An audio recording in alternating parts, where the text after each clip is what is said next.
Bonjour à tous et bienvenue. Allons plus loin sur Public Sénat. Nous sommes ensemble en direct pendant 2 heures. On va donc prendre le temps d'analyser et de questionner toute l'actualité politique et parlementaire. On va d'abord le faire avec notre invité du jour, c'est Cyril Pellevat. Bonjour et bienvenue. Vous êtes sénateur LR de Haute-Savoie et vous reviendrez notamment sur l'élection de Christian Jacob à la tête de votre parti. Durant ces 2 heures, nous irons également en salle des conférences. C'est Quentin Calmet qui recueillera pour nous les réactions des autres sénateurs et sénatrices sur les différents sujets que nous traitons aujourd'hui dans l'émission. Et puis allons plus loin, c'est aussi le club. 3 intervenants qui ont des choses à vous dire. Avec nous aujourd'hui Jean-Philippe Moinet, bonjour, fondateur et directeur de la revue Civique.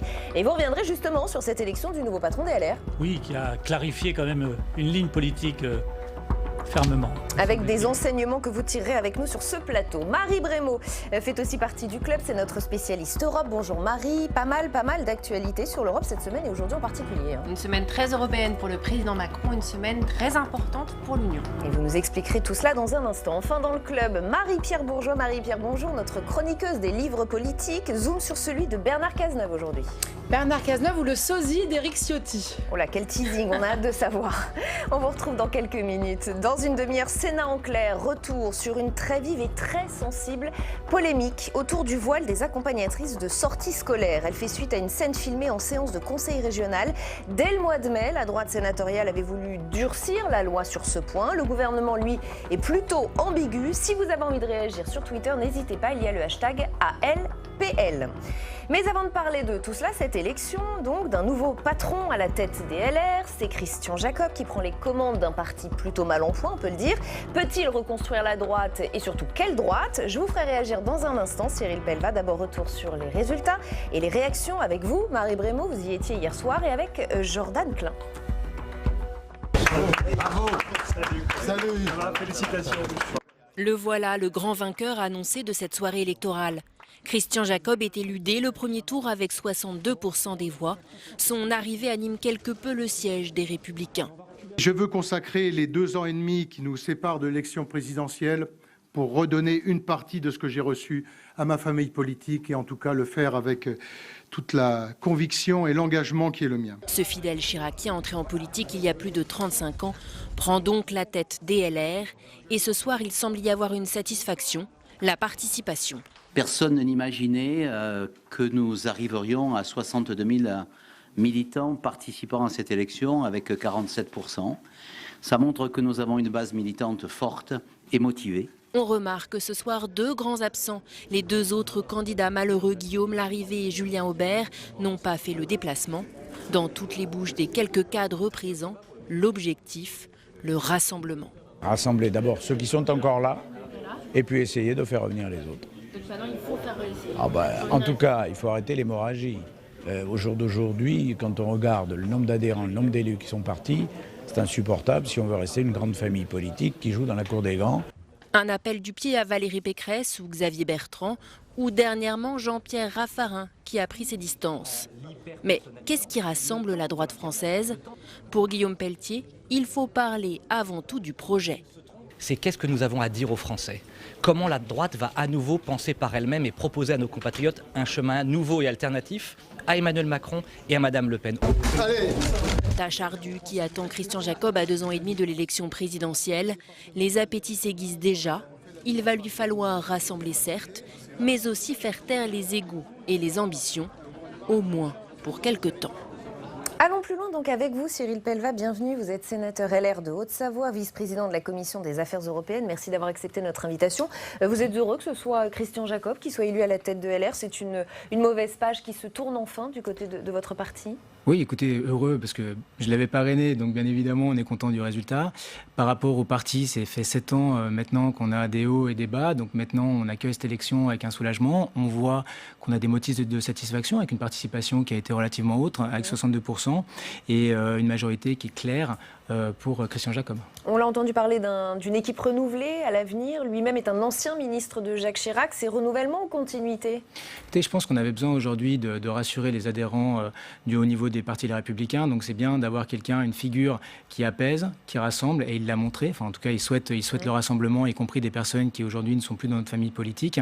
Mais bien évidemment, le rassemblement passera par aussi une part de renouvellement. Donc je pense que c'est une bonne solution pour notre parti. Il a envoyé des petites piques aussi hier soir. il a appelé à mettre de côté les ambitions personnelles et les égos. Ce parti a un problème. C'est pas la première fois qu'un ténor de la droite accuse le parti d'être gangréné par les égos et les ambitions. Il y a un problème. Je pense effectivement qu'il a raison de le rappeler, parce que sur les dernières années, on a plus parlé des guerres d'égos, des guerres de personnes, que ce soit au niveau des présidences et des candidatures, donc au niveau du parti, mais également présidentiel.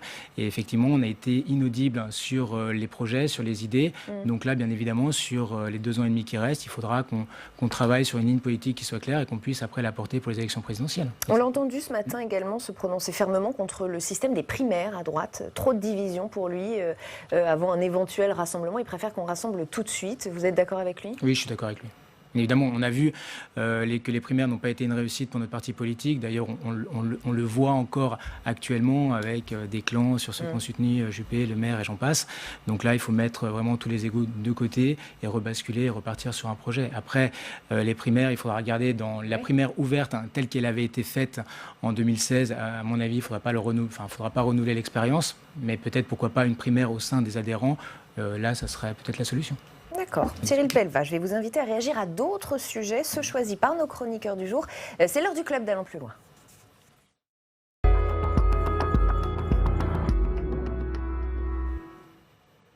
Et dans le club aujourd'hui, je vous le disais, Jean-Philippe Moinet, Marie Brémaud, Marie-Pierre Bourgeois, bienvenue à tous les trois. Jean-Philippe, vous avez choisi de revenir justement sur ce sujet et vous avez tiré des enseignements de cette élection du nouveau patron des LR.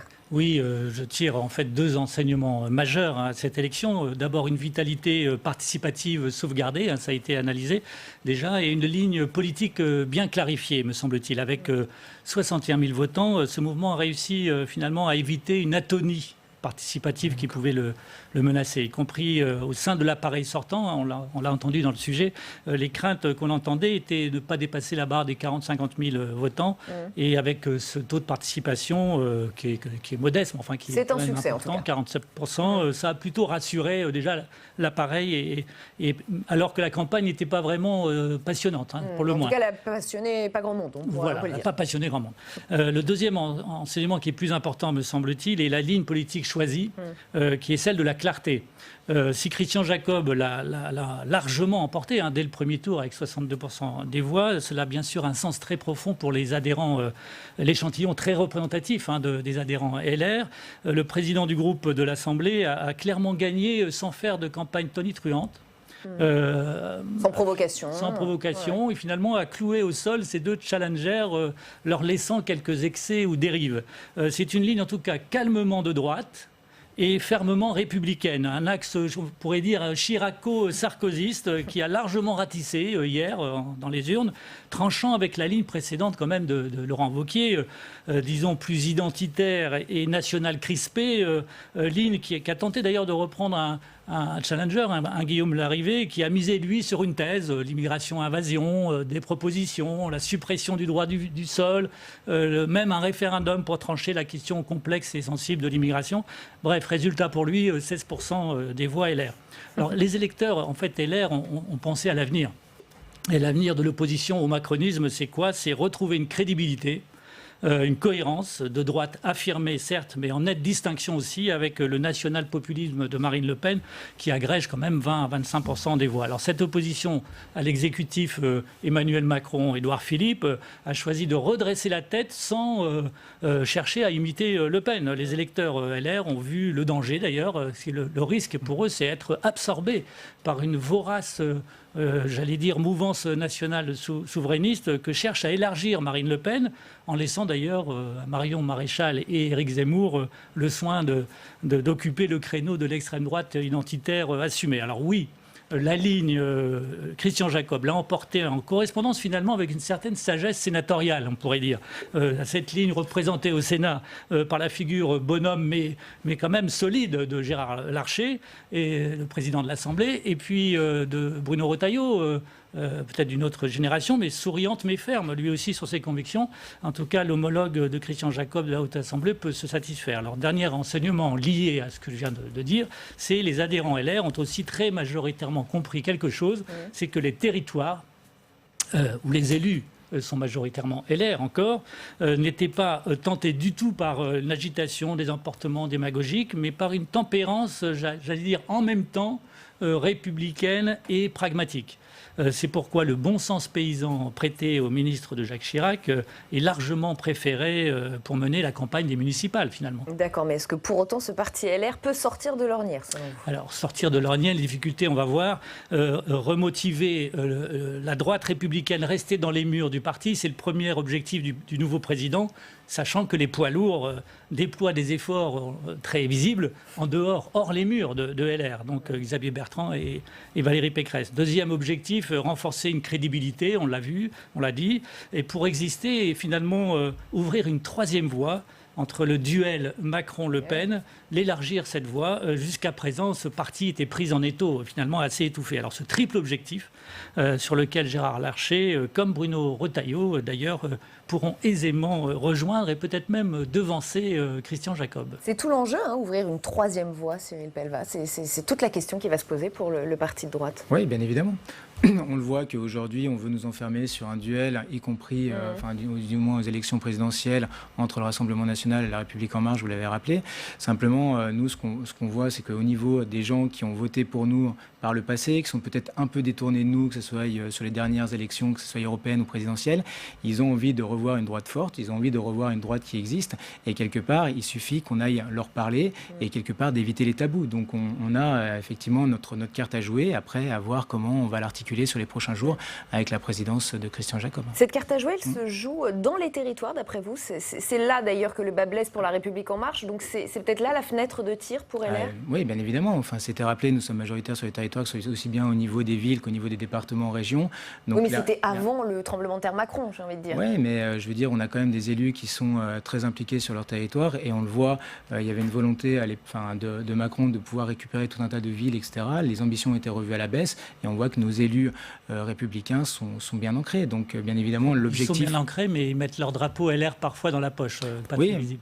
Mais ils vont, en fait, là où ils seront jugés, c'est sur la politique qu'ils ont menée sur les 6 dernières années. Et c'est des gens qui, aujourd'hui, n'ont pas basculé En Marche ni Rassemblement National. L'idée, c'est aussi de leur redonner une fierté à brandir ce drapeau LR. Clairement, ça c'est tout l'enjeu des prochains mois qui vont arriver. Comme vous le dites, il y en a beaucoup qui aujourd'hui vont demander l'investiture, les Républicains, mais derrière ne vont pas forcément l'afficher. Donc effectivement, comment on arrive à leur redonner confiance au parti, comment on arrive à leur parler.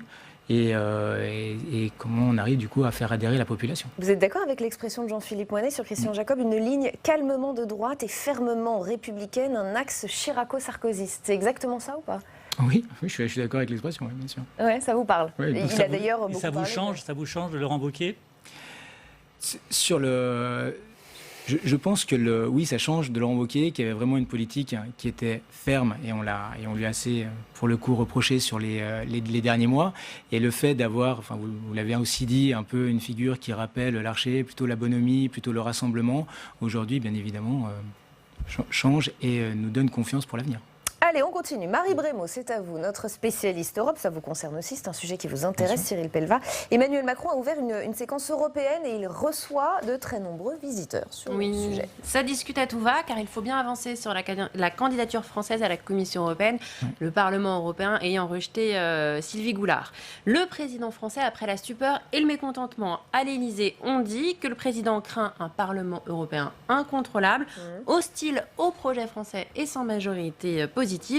Eh bien voilà, une fois que le constat est posé, en tout cas de son côté, il faut agir. Il dînait hier avec Angela Merkel, il a rencontré aujourd'hui Ursula von der Leyen ce matin, la présidente de la Commission européenne, il déjeunait avec Donald Tusk et donc tout ça pour évidemment parler de cette candidature. Et il ne faut pas trop tarder, puisque la nouvelle Commission européenne, elle est censée prendre ses fonctions le 1er novembre, autant dire que c'est demain. Même si certains disent déjà qu'on ne pourra pas respecter les délais, c'est ce qu'a affirmé le président du Parlement européen, David Sassoli. Je le cite: « Je pense qu'il ne sera peut-être plus possible de respecter la date du 1er novembre. Nous irons à celle du 1er décembre. » Les incertitudes, elles concernent la candidature française au marché intérieur, mais aussi 2 autres postes, puisque les candidats roumains et hongrois ont également été recalés. Je tiens à préciser qu'une commission qui prend ses fonctions avec du retard, c'est déjà arrivé. C'est arrivé en 2010 avec la commission Barroso II, mais c'était pour d'autres raisons. Mais ce serait donc pas forcément un drame, on y reviendra avec vous. Plusieurs postes à pourvoir, on l'a compris. Est-ce qu'on a quand même des pistes pour le nouveau candidat français? Alors il y a des noms qui ressortent encore et encore. Il faudrait dans l'idéal que ce soit une femme pour respecter la parité au sein de la Commission européenne. On reparle de Florence Parly. Florence Parly, c'est la ministre des Armées. Son nom était déjà sorti du chapeau il y a quelques semaines. Elle connaît très bien le fonctionnement des institutions européennes, mais selon nos collègues du Monde, elle n'est pas intéressée.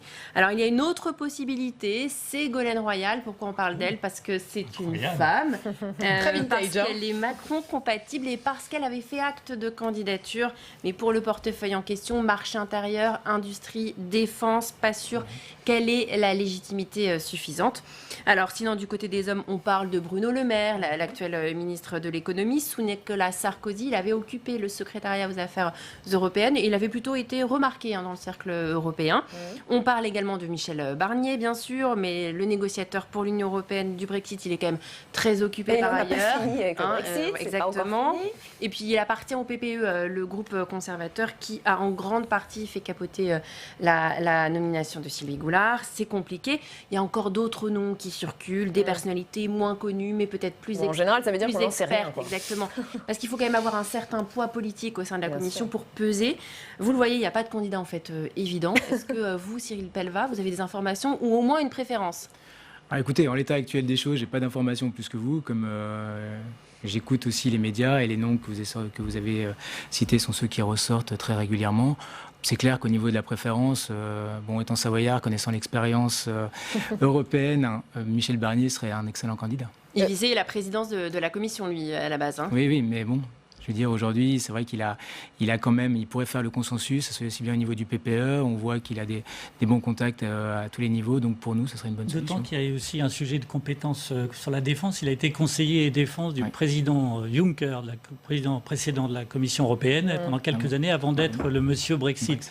Et donc, il avait travaillé beaucoup les enjeux de défense qui prennent une importance particulière aujourd'hui. Ce n'est pas une femme. Il faut qu'il en finisse avec le Brexit en attendant. Oui, il faut qu'il en finisse avec le Brexit, mais voilà. Mais vous confirmez les noms qu'a donné Marie, des rumeurs autour de Florence Parly, même de Ségolène Royal? Vous l'avez entendu, ce scénario? Écoutez, moi je suis comme vous, je ne suis pas dans les secrets. Peut-être un petit peu plus que nous quand même. Vice-président de la Commission des Affaires européennes au Sénat. Non, j'ai pas eu plus d'informations que celles que vous donnez. L'information qu'on peut avoir, c'est qu'elle veut être libérée des pôles. On avait cru comprendre. On avait bien cru comprendre. Pour vous, Emmanuel Macron a eu tort de proposer Sylvie Goulard en candidate? Parce qu'on assiste quand même à un petit bras de fer, quoi qu'on en dise. Ce qui s'est passé, ça a été un vrai camouflet pour Emmanuel Macron. Il se retrouve à devoir ressortir, réfléchir à un autre scénario. Il a eu tort de proposer Sylvie Goulard? Oui, je pense qu'il a eu tort. C'était une erreur, vous l'avez rappelé, c'est un camouflet, sachant qu'elle a été quand même ministre pendant un mois. Donc elle a dû partir de son poste par rapport aux affaires d'emploi fictif, donc sur un collaborateur parlementaire quand elle était eurodéputée.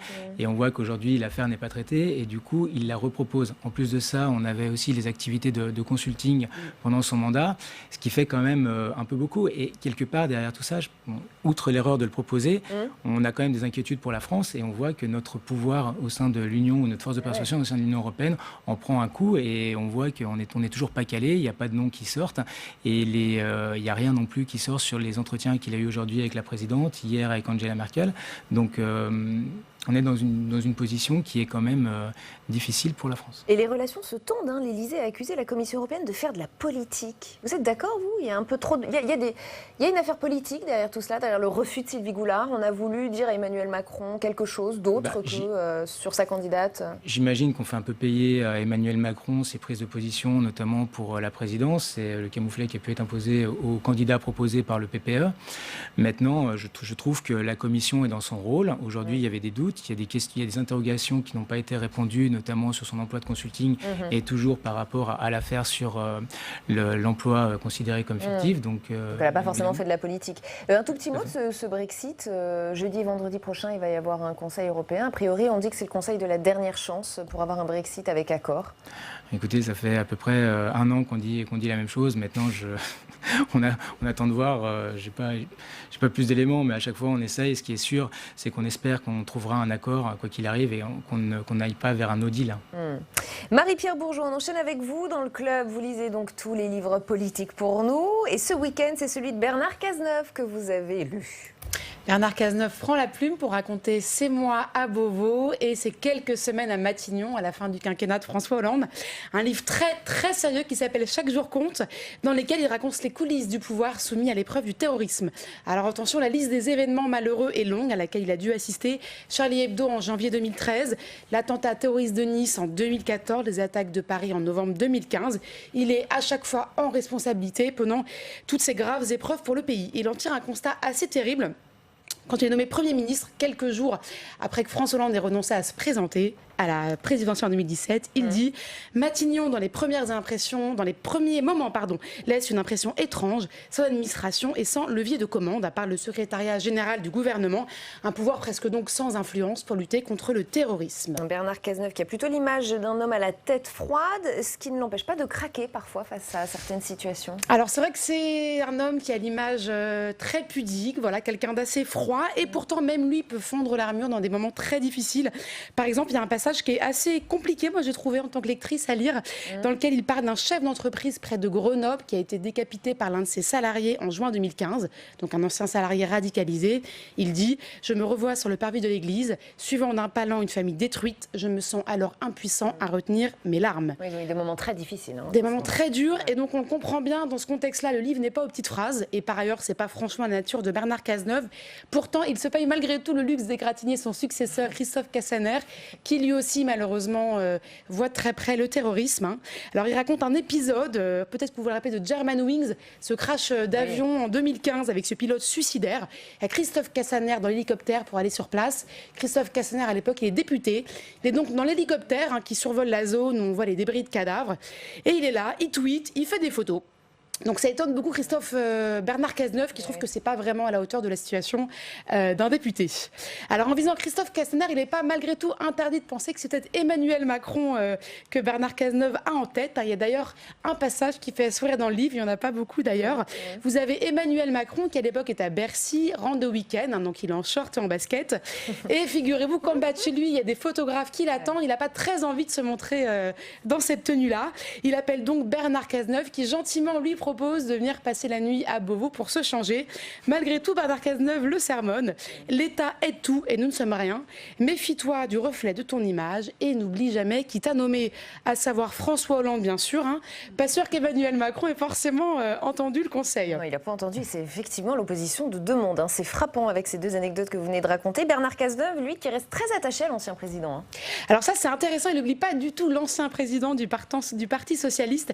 Il lui rend d'ailleurs hommage à plusieurs reprises. Il essaie de réhabiliter son bilan de président et il fait d'ailleurs partie des rares à gauche qu'il regrette que François Hollande ne se soit pas représenté. Alors pourtant, même Bernard Cazeneuve, gentil petit soldat, a plein de regrets sur les 5 ans de mandat de François Hollande. Dans son livre, Bernard Cazeneuve parle beaucoup de son fils Adrien. Alors Adrien, c'est avec lui qu'il était dans une librairie où une dame l'a confondu avec Éric Ciotti. Voilà. Donc attention, Bernard Cazeneuve n'est pas le sosie d'Éric Ciotti. Et donc son fils Adrien, il a la vingtaine. Il est de gauche, voire très à gauche. Il cherche à convaincre son père de l'importance des questions écologiques, de la mutation du travail. Alors parfois il y arrive, parfois un petit peu moins. Bernard Cazeneuve dit la force de sa sincérité et son implacable rigueur parviennent parfois à me convaincre. C'est mignon. Alors est-ce qu'il faut voir oui ou non dans ce livre une déclaration de candidature pour 2022 ? Parce que la question s'est posée quand même.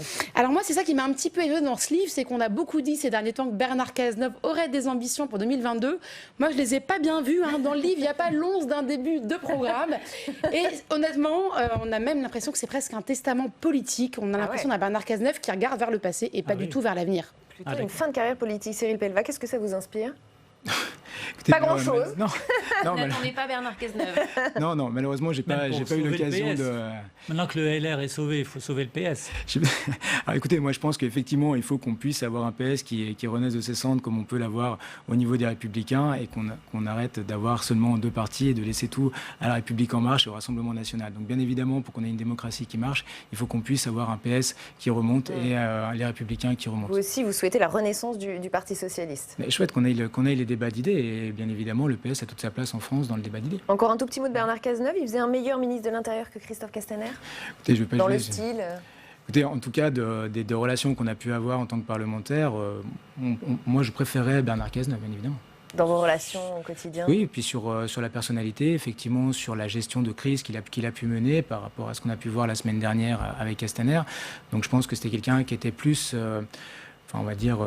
posé? Plus posé, et qui prenait le temps avant de faire des déclarations et qui s'informait peut-être un peu mieux et qui était peut-être un peu moins dans le tweet ou dans le... Un peu moins dans l'instantanéité et plus dans le recul, c'est ça que vous voulez nous dire. Tout à fait.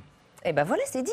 Cyril Pellevat, vous restez avec nous. On va parler d'un sujet qui vous tient, d'un autre sujet qui vous tient à cœur, c'est le recrutement notamment des jeunes. C'est l'heure de sénateurs à domicile. Merci.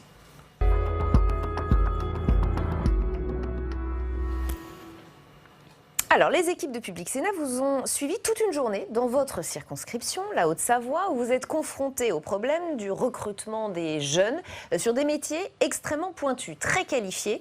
Un problème auquel vient se greffer d'ailleurs la concurrence des pays limitrophes, parfois plus compétitifs. Vous le savez bien parce que vous-même vous travaillez en Suisse, il me semble, 2 jours par semaine. On va en parler. On va d'abord regarder le reportage de Samia Dechir.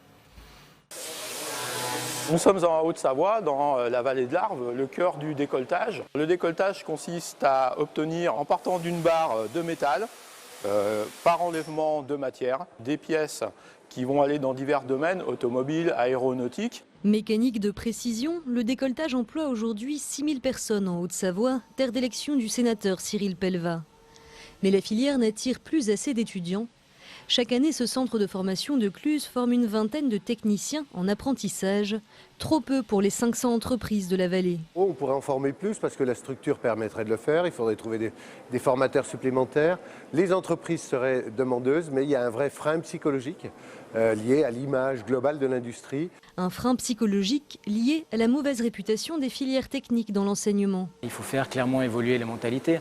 Parfois, quand je fais le tour de certains centres de formation, on nous dit que les enfants, les élèves sont intéressés pour venir, mais par contre, au niveau des collèges, ils les déconseillent et ils favorisent la voie traditionnelle. Et c'est aujourd'hui, c'est ce point-là sur lequel il faut qu'on arrive à intervenir en montrant une autre image de ces savoir-faire et de ces métiers qui sont des métiers maintenant à haute valeur ajoutée et qui sont recherchés au niveau du tissu industriel.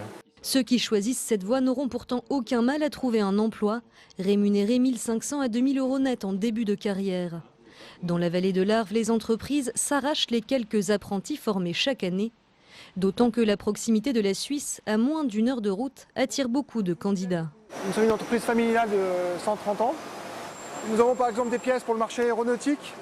Voilà. Donc là, c'est pour le marché aéronautique. Donc chaque pièce est identifiée par secteur. Comme ça, le technicien régleur sait pourquoi ça correspond. Des techniciens régleurs, ceux qui règlent les machines de décolletage, Jean-Yves Paturel en cherche désespérément 2, sans succès. J'ai mis un panneau 4x3 au bord d'autoroute. Le recrutement, envie d'évoluer, rejoignez-nous, métier d'avenir. Et en 6 mois, pas eu un appel. Avec 25% de croissance annuelle de son chiffre d'affaires, ce patron de PME a acheté un bâtiment pour s'agrandir. 400 mètres carrés restaient vides, faute de techniciens disponibles. Car beaucoup de candidats préfèrent traverser la frontière suisse, où les salaires sont bien plus attractifs. Un salaire suisse, le SMIC est à 4 000 euros, alors qu'un SMIC français est 3 fois moins. On ne peut pas lutter contre. Pour permettre aux patrons français de rester compétitifs face aux employeurs suisses, le sénateur Cyril Pellevat voudrait expérimenter des allègements de charges patronales dans les zones frontalières comme la vallée de l'Arve. L'an dernier, il a déposé une proposition de loi au Sénat. Au niveau des charges salariales, en France, on est à 55%. En Suisse, on est aux alentours de 23% sur la partie patronale. Et du coup, l'idée, c'était vraiment de réduire cette partie-là, mais pas que ça aille dans l'escarcelle de l'employeur, mais plutôt qu'on puisse permettre de rééquilibrer les salaires et de donner plus aux salariés français. Sa proposition s'est heurtée à la règle constitutionnelle de l'égalité de tous devant l'impôt. Seule une révision constitutionnelle pourrait permettre d'expérimenter un alignement des charges patronales sur la Suisse. Voilà Cyril Pellevat, j'espère que le résultat de votre sénateur à domicile vous plaît, qu'il correspond à ce que... Il y a vraiment un double message, c'est clairement le frein psychologique pour envoyer les jeunes dans des filières professionnelles et cette question des pays frontaliers qui font concurrence. Sur le frein psychologique d'abord, qu'est-ce qu'on peut faire contre cela ? Écoutez, je pense que depuis 30-40 ans, on a une mauvaise image de l'apprentissage et finalement le discours qu'on a entendu c'est tous au bac, tous au bac, tous au bac. Donc il faut pourquoi ? Il y a des raisons concrètes quand même. Il y avait des raisons à certaines périodes de l'histoire, mais maintenant, peut-être qu'elles le sont moins. On voulait former des gens sur des métiers vraiment peut-être liés plutôt académiques. Parce qu'à l'époque, on avait peut-être moins de besoin de main-d'œuvre sur les domaines, on va dire, plutôt... Et puis on entend aussi qu'on envoie les jeunes dans les filières pro quand ils ne sont pas très bons à l'école, et pas du tout par choix. Mais c'est ça l'aberration. Moi, je le dis dans le reportage. On arrive parfois sur des centres de formation qui nous disent, nous, on a eu des élèves, ils étaient intéressés. Ouais. Après, quand ils en parlent au collège, on leur dit, non, va surtout sur une filière générale, parce que quelque part, ils ont une notation qui est meilleure au niveau des collèges. Et les élèves se retrouvent en échec scolaire et reviennent dans l'apprentissage un an après. Donc c'est là-dessus, il faut qu'on arrive à travailler. Et comme on le voit bien, avant, on avait une image des machines-outils qui étaient un peu graisseux, dans des environnements qui étaient sales. Aujourd'hui, c'est quasiment des salles blanches. Tout est propre, c'est ventilé.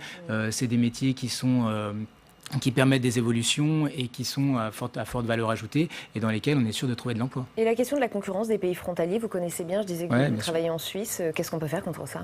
Là, c'est très compliqué parce qu'à partir du moment où on a un delta sur les salaires qui va entre 2 et 3, il faut qu'on arrive à rééquilibrer les salaires et à pouvoir donner plus. Aujourd'hui, un employeur français qui est déjà un peu à flux tendu, qui n'a pas forcément de trésorerie, la seule possibilité qu'il puisse, pour pouvoir rémunérer plus, c'est d'avoir des allègements de charges qui puissent se matérialiser et qui... Donc il faudrait faire un texte exprès pour les régions frontalières. Oui, tout à fait. Ça vous semble Oui, en fait, en 2012, il y avait déjà une mission d'information, en 2010, une mission d'information qui avait été faite et qui listait l'intégralité des zones frontalières. Et on voit que sur les 100 dernières années, avant, c'était plutôt des personnes qui venaient de ces zones frontalières, qui venaient travailler en France. Et aujourd'hui, le rapport s'est complètement déséquilibré, avec 400 000 travailleurs qui viennent travailler, qui partent de France pour aller travailler dans les pays annexes. Donc en l'occurrence, 200 000 sur la partie suisse. Et quand on voit... Donc on est en zone tendue pour les métiers de l'industrie, mais également infirmiers, restauration, tourisme, etc. Et les salaires sont bien souvent multipliés par 2 ou 3. Donc je vous dis, la seule possibilité, c'est de rééquilibrer. Et quelque part, il y aurait aussi un intérêt pour la Suisse, parce qu'ils sont aussi, donc quand on regarde le canton de Genève, il est complètement saturé en termes d'espace. Nous, on a des zones d'activité, on peut limiter les déplacements, et quelque part, si on arrive à revaloriser des salaires à 30 ou 40%, les gens auraient peut-être plutôt intérêt à rester en France. Merci beaucoup Cyril Pellevat d'être venu nous voir dans Allons plus loin aujourd'hui. Merci à tous les trois d'avoir participé au club. Tout de suite, c'est Sénat en clair.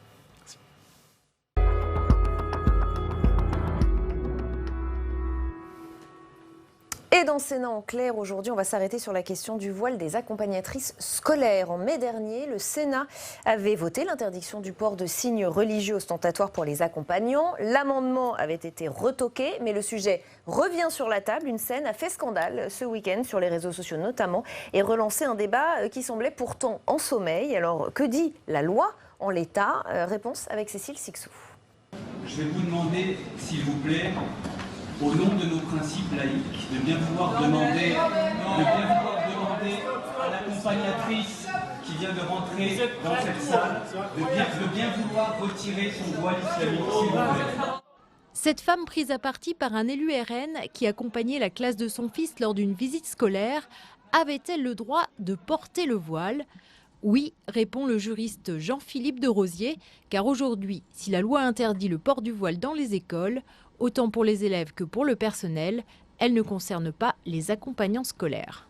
Il y a eu une tentative lors du vote de la loi sur la confiance à l'école d'interdire aux accompagnants de porter un signe religieux ostensible, et donc notamment un voile, par le biais d'un amendement qui avait été déposé au Sénat par la sénatrice Eustache-Brinio, qui a été adopté au Sénat, mais qui s'est fait retoquer à la commission mixte paritaire et qui donc n'a pas figuré in fine dans la loi.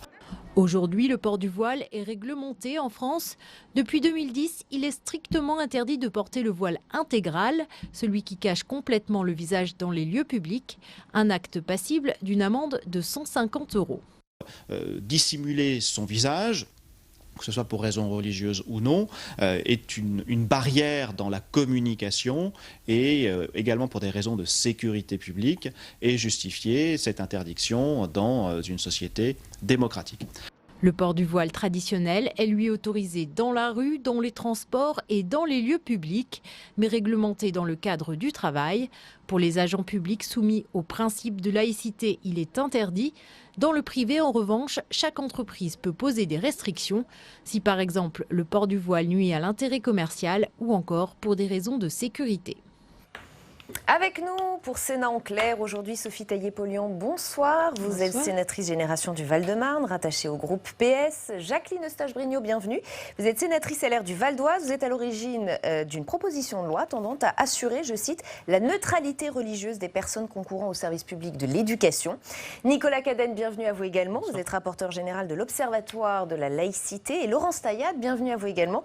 Vous êtes présidente du Parti républicain solidariste, anciennement Force laïque. Merci à tous les quatre d'être ici. Nicolas Cadenne, ce qu'on semble comprendre, c'est que le droit autorisait donc cette femme à porter le voile lors de cette séance de conseil régional. Les choses sont très claires au niveau juridique. Oui, en fait, ça découle du principe de laïcité de la loi de 1905, à savoir que ne sont soumis au principe de neutralité que ceux qui exercent une mission de service public. Pas les citoyens. Pas les citoyens, effectivement. Et là, en l'occurrence, une maman accompagnatrice n'exerce pas directement une mission de service public, elle apporte une aide logistique à une sortie scolaire, mais elle n'a pas le droit, par exemple, de commenter une sculpture ou un tableau qui serait visité dans un musée lors d'une sortie scolaire. Et vous voulez la changer, cette loi, Jacqueline Eustache-Brinio? Oui, je veux la changer parce que je pense que ce sujet il revient régulièrement. Ça a été rappelé, moi j'avais proposé un amendement qui avait été accepté par le Sénat et retoqué dans le cadre de la loi Blanquer. En mai dernier. Voilà, et je pense que de toute façon, les sorties scolaires, ce ne sont pas des sorties pour les mamans, c'est du temps scolaire. D'accord ?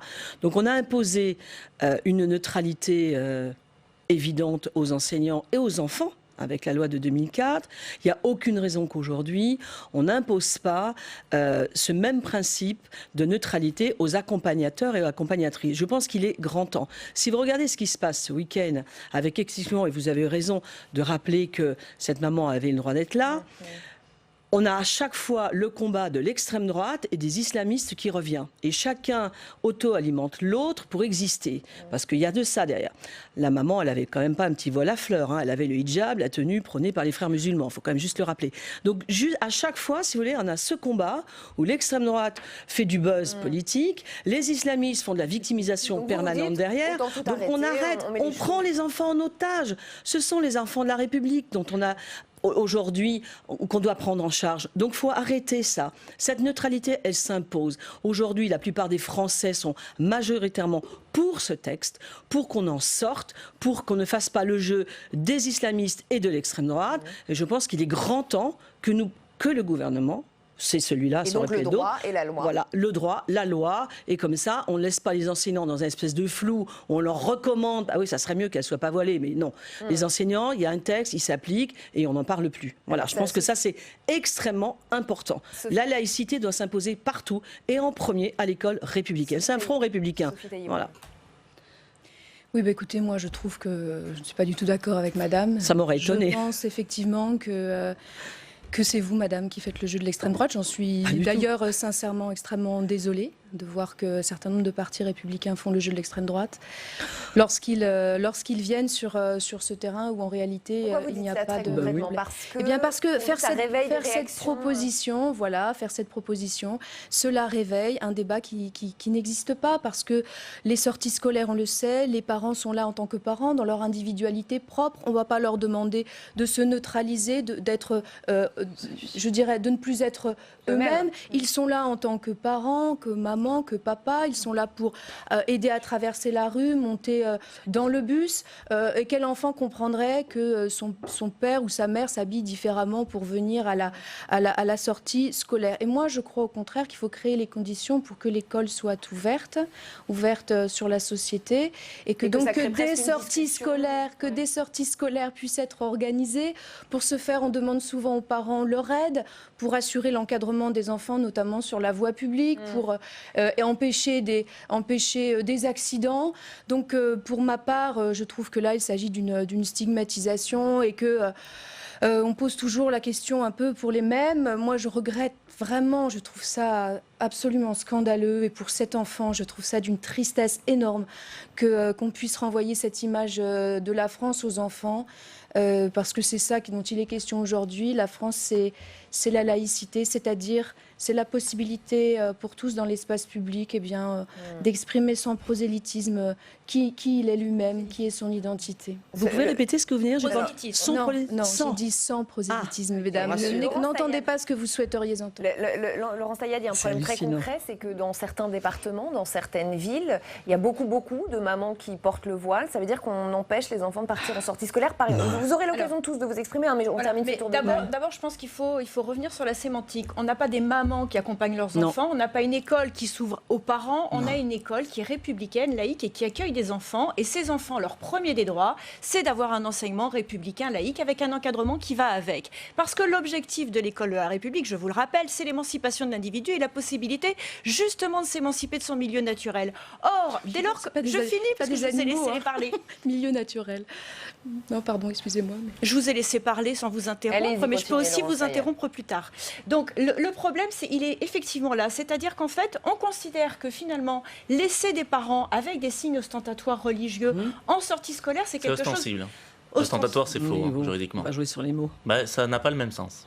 D'accord. Et donc ostentatoire, en fait, je peux finir mon exposé je croyais que vous vouliez savoir. Voilà. Allez-y, Laurence Taillade et ensuite Nicolas Cadenne. Donc, pourquoi c'est tellement important? Parce que des parents qui viennent de cette façon-là, surtout cette maman dans ce type d'accoutrement, en réalité, on banalise le port du voile, qui n'est en rien quelque chose de naturel, encore moins dans la République. Et d'ailleurs, Monsieur Blanquer l'a rappelé, mais c'est incroyable, Monsieur Blanquer l'a rappelé d'ailleurs hier, dans un instant. Hier, juste, il l'a rappelé que de toute façon, c'est un problème d'apartheid sexiste aussi entre les hommes et les femmes, puisque ce voile ne s'impose qu'aux femmes, et qu'il a quand même une symbolique qui est complètement contraire à nos principes républicains. Donc juste très concrètement, dans certaines villes, beaucoup de mamans portent le voile. On ne fait pas de sortie scolaire s'il y a trop de... Alors c'est pas tout à fait ça. Je pense qu'à un moment, les mamans, soit elles font passer leur foi avant leurs enfants, et auquel cas elles considèrent qu'elles vont priver leurs enfants, et elles vont considérer qu'elles se découvrent parce que l'éducation de leurs enfants passe avant tout. Soit ces femmes considèrent finalement que la foi passe avant même l'intérêt de leurs enfants, et auquel cas il faut quand même qu'on se pose un certain nombre de questions, parce que ça veut dire qu'il y a un refus manifeste que les enfants comprennent aussi nos principes républicains. Nicolas Cadenne. Je voudrais juste rajouter, les lycéennes aujourd'hui, il y a des lycéennes qui portent le voile sur l'espace public. Elles arrivent au lycée, elles enlèvent le voile, elles sortent du lycée, elles remettent le voile. Là, donc, je suis fini. On est en train aujourd'hui de vouloir créer une exception pour ces accompagnatrices-là. Non. Les mamans, c'est vous qui voulez créer une ségrégation. Non, mais de toute façon, on connaît le discours de gauche qui nous a amené dans le mur avec la laïcité. On ne peut pas parler de laïcité. Mais non, mais c'est ça. On sait très bien. Le Front républicain, il faut avoir le courage de le faire. Aujourd'hui, on va laisser répondre Nicolas Cadenne. Aujourd'hui, il est là le problème. Il est là. C'est l'école laïque républicaine. C'est pas un combat de droite et de gauche. C'est un combat républicain. La République est en danger. Il y a des signes forts qu'il faut écrire pour retrouver ce qui nous a construit d'ailleurs les gens de ma génération, une cohésion et des codes communs. Nicolas Cadenne, ensuite on écoutera Jean-Michel Blanquer. En fait, il faut quand même éviter les confusions. Là, moi, je parle effectivement de laïcité, pas de droite ou de gauche. L'Observatoire de la laïcité est transpartisan. Il y a des parlementaires LR, il y a des parlementaires de l'opposition, enfin de la majorité, de l'opposition sénatoriale, etc. Donc ça, il faut être clair quand même. Là, ce que vous proposez, vous avez parfaitement le droit de le proposer en tant que législateur, mais de fait, c'est qu'est-ce qui vous gêne, clairement? Non, mais attendez. On va le laisser finir son raisonnement. De fait, c'est une modification du droit et d'une modification de la loi de 1905, finalement, indirectement. Ah si. Mais pas du tout. C'est pas une modification de la loi de 1905. Je vous explique pourquoi. Parce que la loi de 1905, effectivement, au départ, prévoit la neutralité que de ceux qui exercent une mission de service public. Là, Entre-temps, il y a eu la directive Jean Zay. Alors attendez, non. Puis la loi de 2004. Allez-y, on va le laisser finir. Alors justement, la loi de 2004. Justement, il y a une vraie confusion avec la loi de 2004, évidemment. Mais justement, vous parlez des lycéennes qui enlèvent leur signe religieux ostensible à l'école. Tout à fait. Mais la loi de 2004, elle a été faite justement pour des élèves et pas pour les parents. Pourquoi pour des... Alors attendez, laissez-moi finir. La commission Stasi et Jacques Chirac lui-même, président de la République, ne souhaitaient pas que ça s'étende aux parents ou à des adultes. Pourquoi? Parce qu'il s'agissait de permettre à des enfants, des élèves, des mineurs, de manière générale, dans une phase d'acquisition des bases du savoir, de pouvoir se faire leur propre opinion librement, sans pression. Et donc on demandait aux élèves, non pas la neutralité comme vous l'avez dit tout à l'heure, mais un devoir de discrétion fort, et donc de ne pas pouvoir manifester ostensiblement leur appartenance religieuse par des signes sensibles, mais ils peuvent porter des signes discrets. Mais cette loi n'avait pas vocation à s'appliquer à des parents et à des adultes. Donc Ben oui, donc ne dites pas que... Non, mais je me permets de dire ça parce qu'il a été dit que vous vouliez prenez appui sur cette loi pour qu'on l'élargisse. Ce que je veux dire, c'est d'abord, entre nous, monsieur, la France de 2004 et la France de 2019, c'est déjà plus la même. Hein. D'accord? Parce qu'en 2004, vous n'aviez pas les pressions communautariste que ce pays vit tous les jours. Alors, on peut reprendre les discours au moment de 2004 et toutes les inepties qui ont été lancées sur cette question. Alors, ne dites pas que vous disiez différemment en 2004. La France de 2004 et la France de 2019, il y a 15 ans d'écart. Les pressions communautaristes dans ce pays, on les a tous les jours. Et si nous ne luttons pas tous contre ça, on n'en se sortira pas. Le temps file. Je voudrais qu'on entende Jean-Michel Blanquer, parce que de son côté, on a le sentiment que le discours a un petit peu évolué. En mai dernier, lorsque le Sénat propose d'interdire tout signe religieux ostentatoire des accompagnants lors des sorties scolaires, il est plutôt contre. Je considère qu'il pourrait y avoir quelque chose de contre-productif en ayant une mesure législative en la matière. Je respecte totalement ceux qui pensent le contraire, c'est vrai. Mais je pense, et croyez-moi, je suis passé par bien des chemins et bien des réflexions, que ce serait contre-productif aujourd'hui. Voilà, et aujourd'hui, le discours est un petit peu différent. Écoutez. Non mais c'est le en même temps. Attendez, on va l'entendre. Ouais, c'est important. Hein.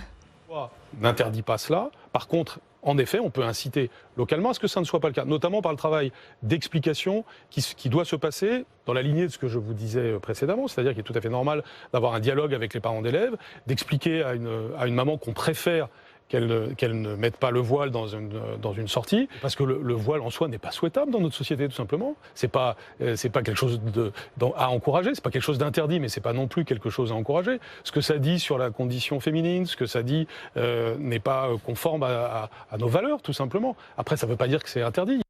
Alors, on l'a entendu, le ministre de l'Éducation, mais ce n'est pas l'avis de tout le gouvernement, en tout cas pas celui de la porte-parole, Sibeth Ndiaye. Voilà ce qu'elle nous dit.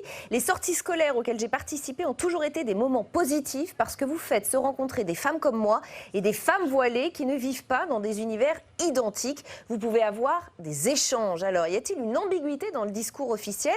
Le problème vient-il du discours sur la laïcité d'Emmanuel Macron qu'on attend toujours? Posons la question à Richard Yung en salle des conférences au Sénat. Il est avec vous, Quentin Calmet. Oui, Richard Yung, quelle est votre analyse sur cette ambiguïté, voire même peut-être cette cacophonie entre les membres du gouvernement? On a entendu M. Blanquer qui ne souhaite pas encourager le phénomène des mères accompagnatrices qui portent un voile. Quand Sibeth Ndiaye, elle dit de ne pas avoir de difficulté à ce qu'une femme voilée participe à une sortie scolaire. Quelle est votre analyse sur cette cacophonie du gouvernement? Je ne sais pas si on peut parler de cacophonie. Ils peuvent avoir des points de vue différents.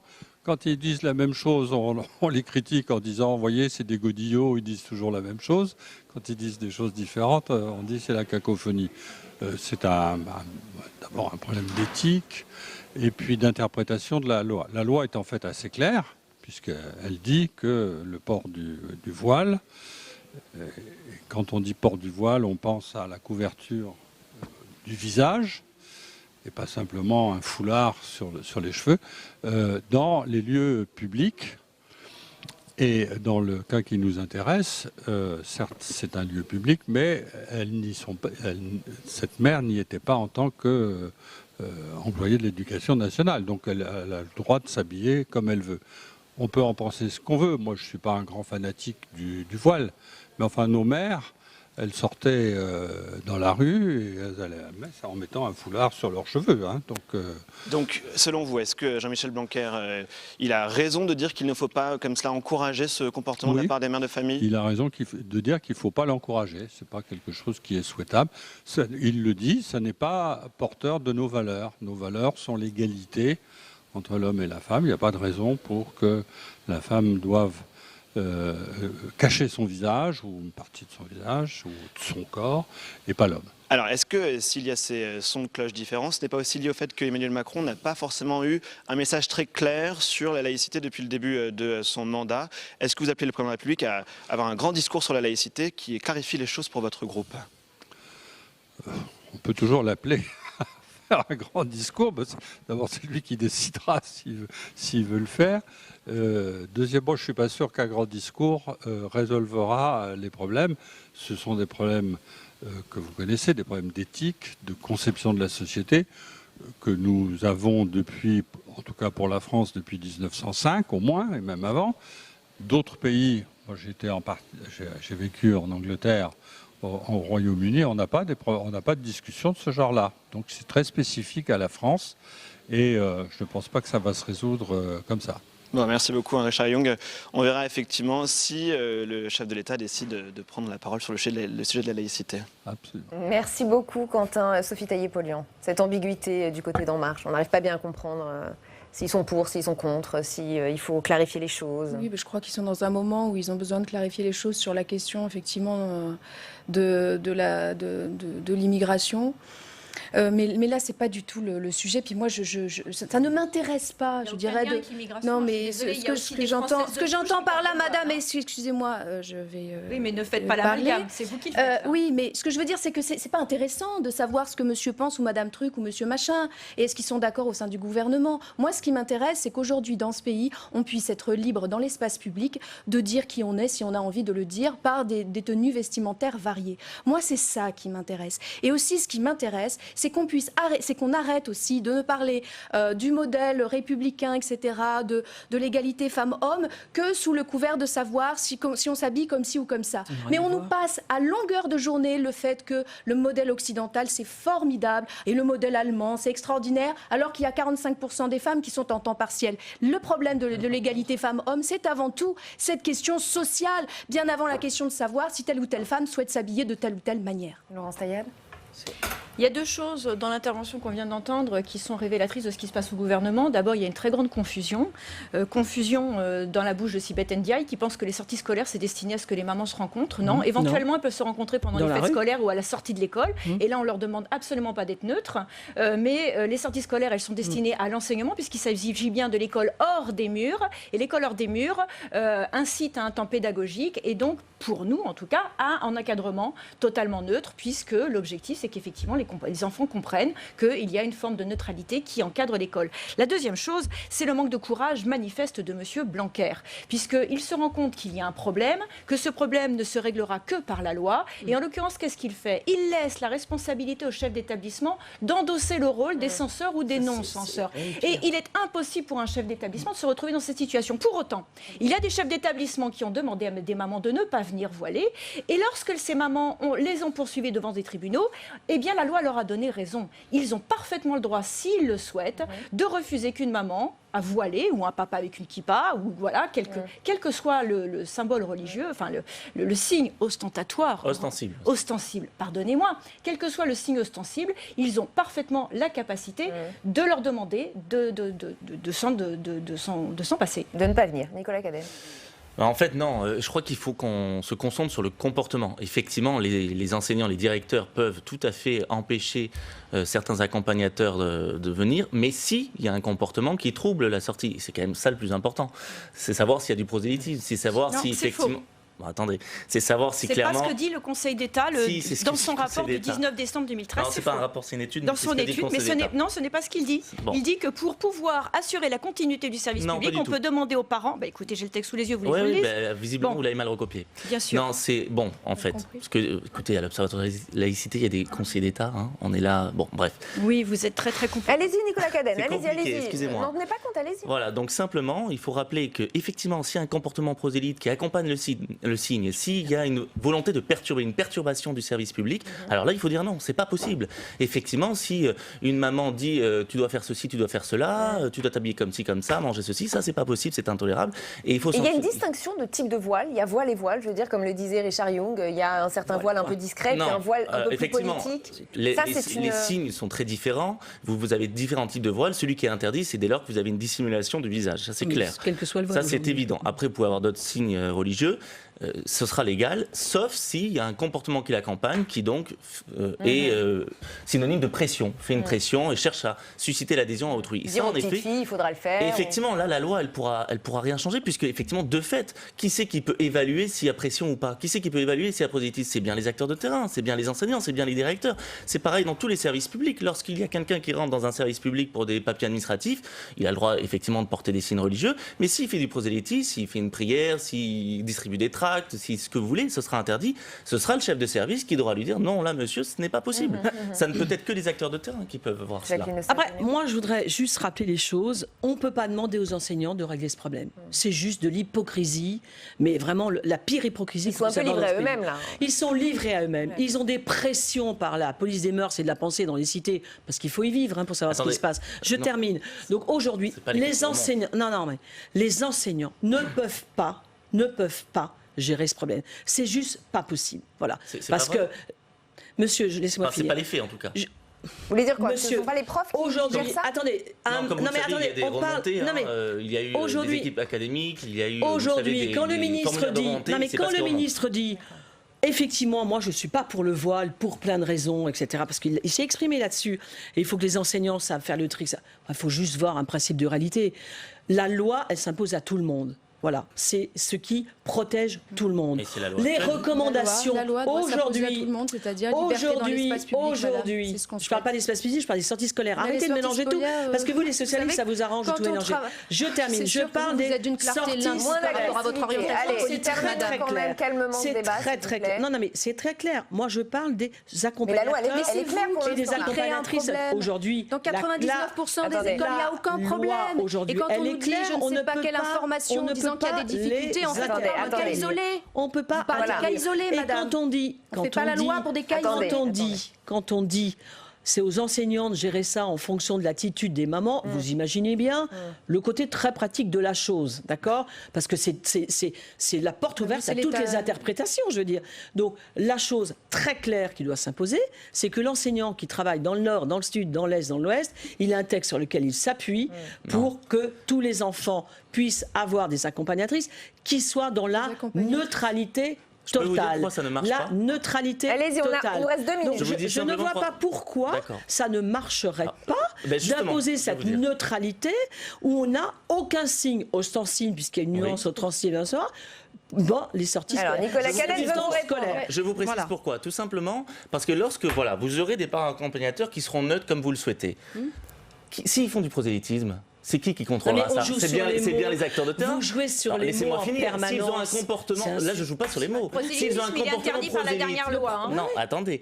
Oui, ça c'est interdit. Mais de toute manière, il faudra le contrôler. De toute manière, il faudra le contrôler. Et c'est parce qu'on a parce qu'on s'habille comme ça, qu'on va faire du prosélytisme.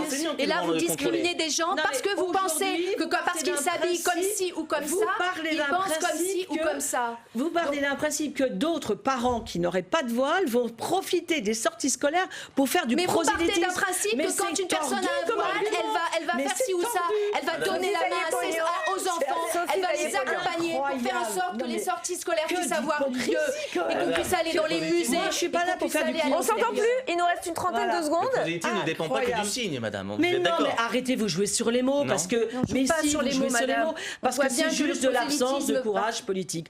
Point, non, barre, au contraire, madame, je crois que dans notre période, le fait de rester sur la laïcité ouverte, c'est un courage politique. Oui, la laïcité, écoutez, votre laïcité à vous, elle veut dire la discrimination et elle prône...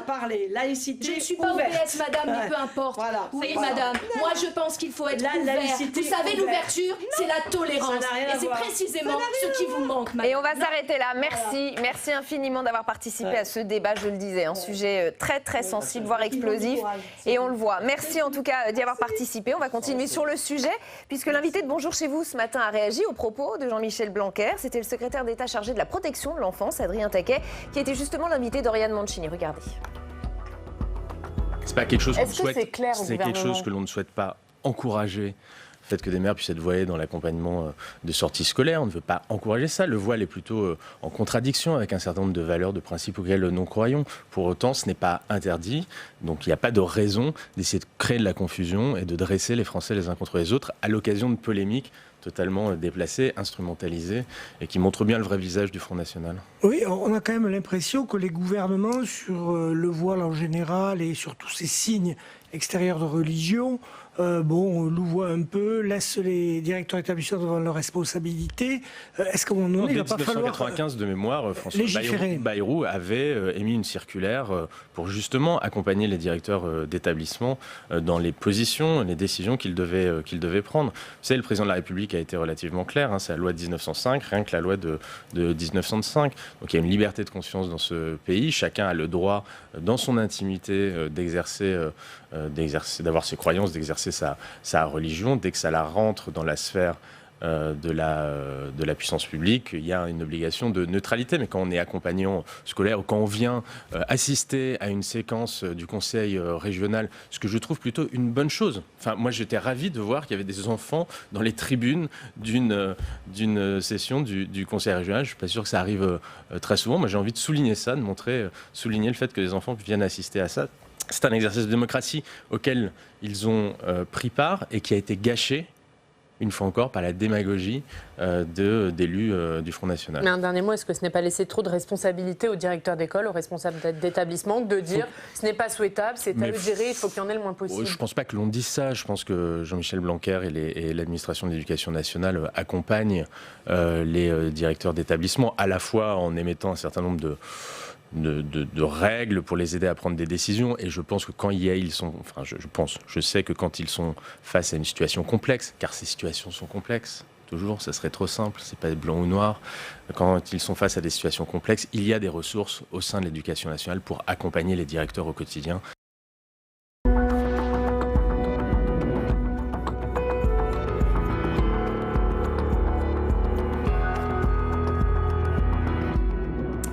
Et bienvenue sur Public Sénat. Merci à vous de nous rejoindre. Allons plus loin encore ce soir. Voici le programme. Dans le grand débat, nous nous interrogerons sur l'avenir de la droite, désormais entre les mains de Christian Jacob. Quelle ligne politique après la ligne Wauquiez? La promesse de rassemblement est-elle seulement tenable? Quelle place pour la droite dans le mandat d'Emmanuel Macron? On prend le temps ce soir de se poser les bonnes questions et de vous aider à vous faire vos réponses. #ALPL si vous avez envie de réagir sur Twitter. Nous irons comme toujours en salle des conférences pour recueillir les réactions des sénateurs et sénatrices. Ce sera à votre micro, Quentin Calmet. Voilà, Rebecca, dans un instant, mon micro, Roger Carucci. Et maintenant que Christian Jacob est élu, on lui parlera des municipales, un prochain objectif dans 5 mois.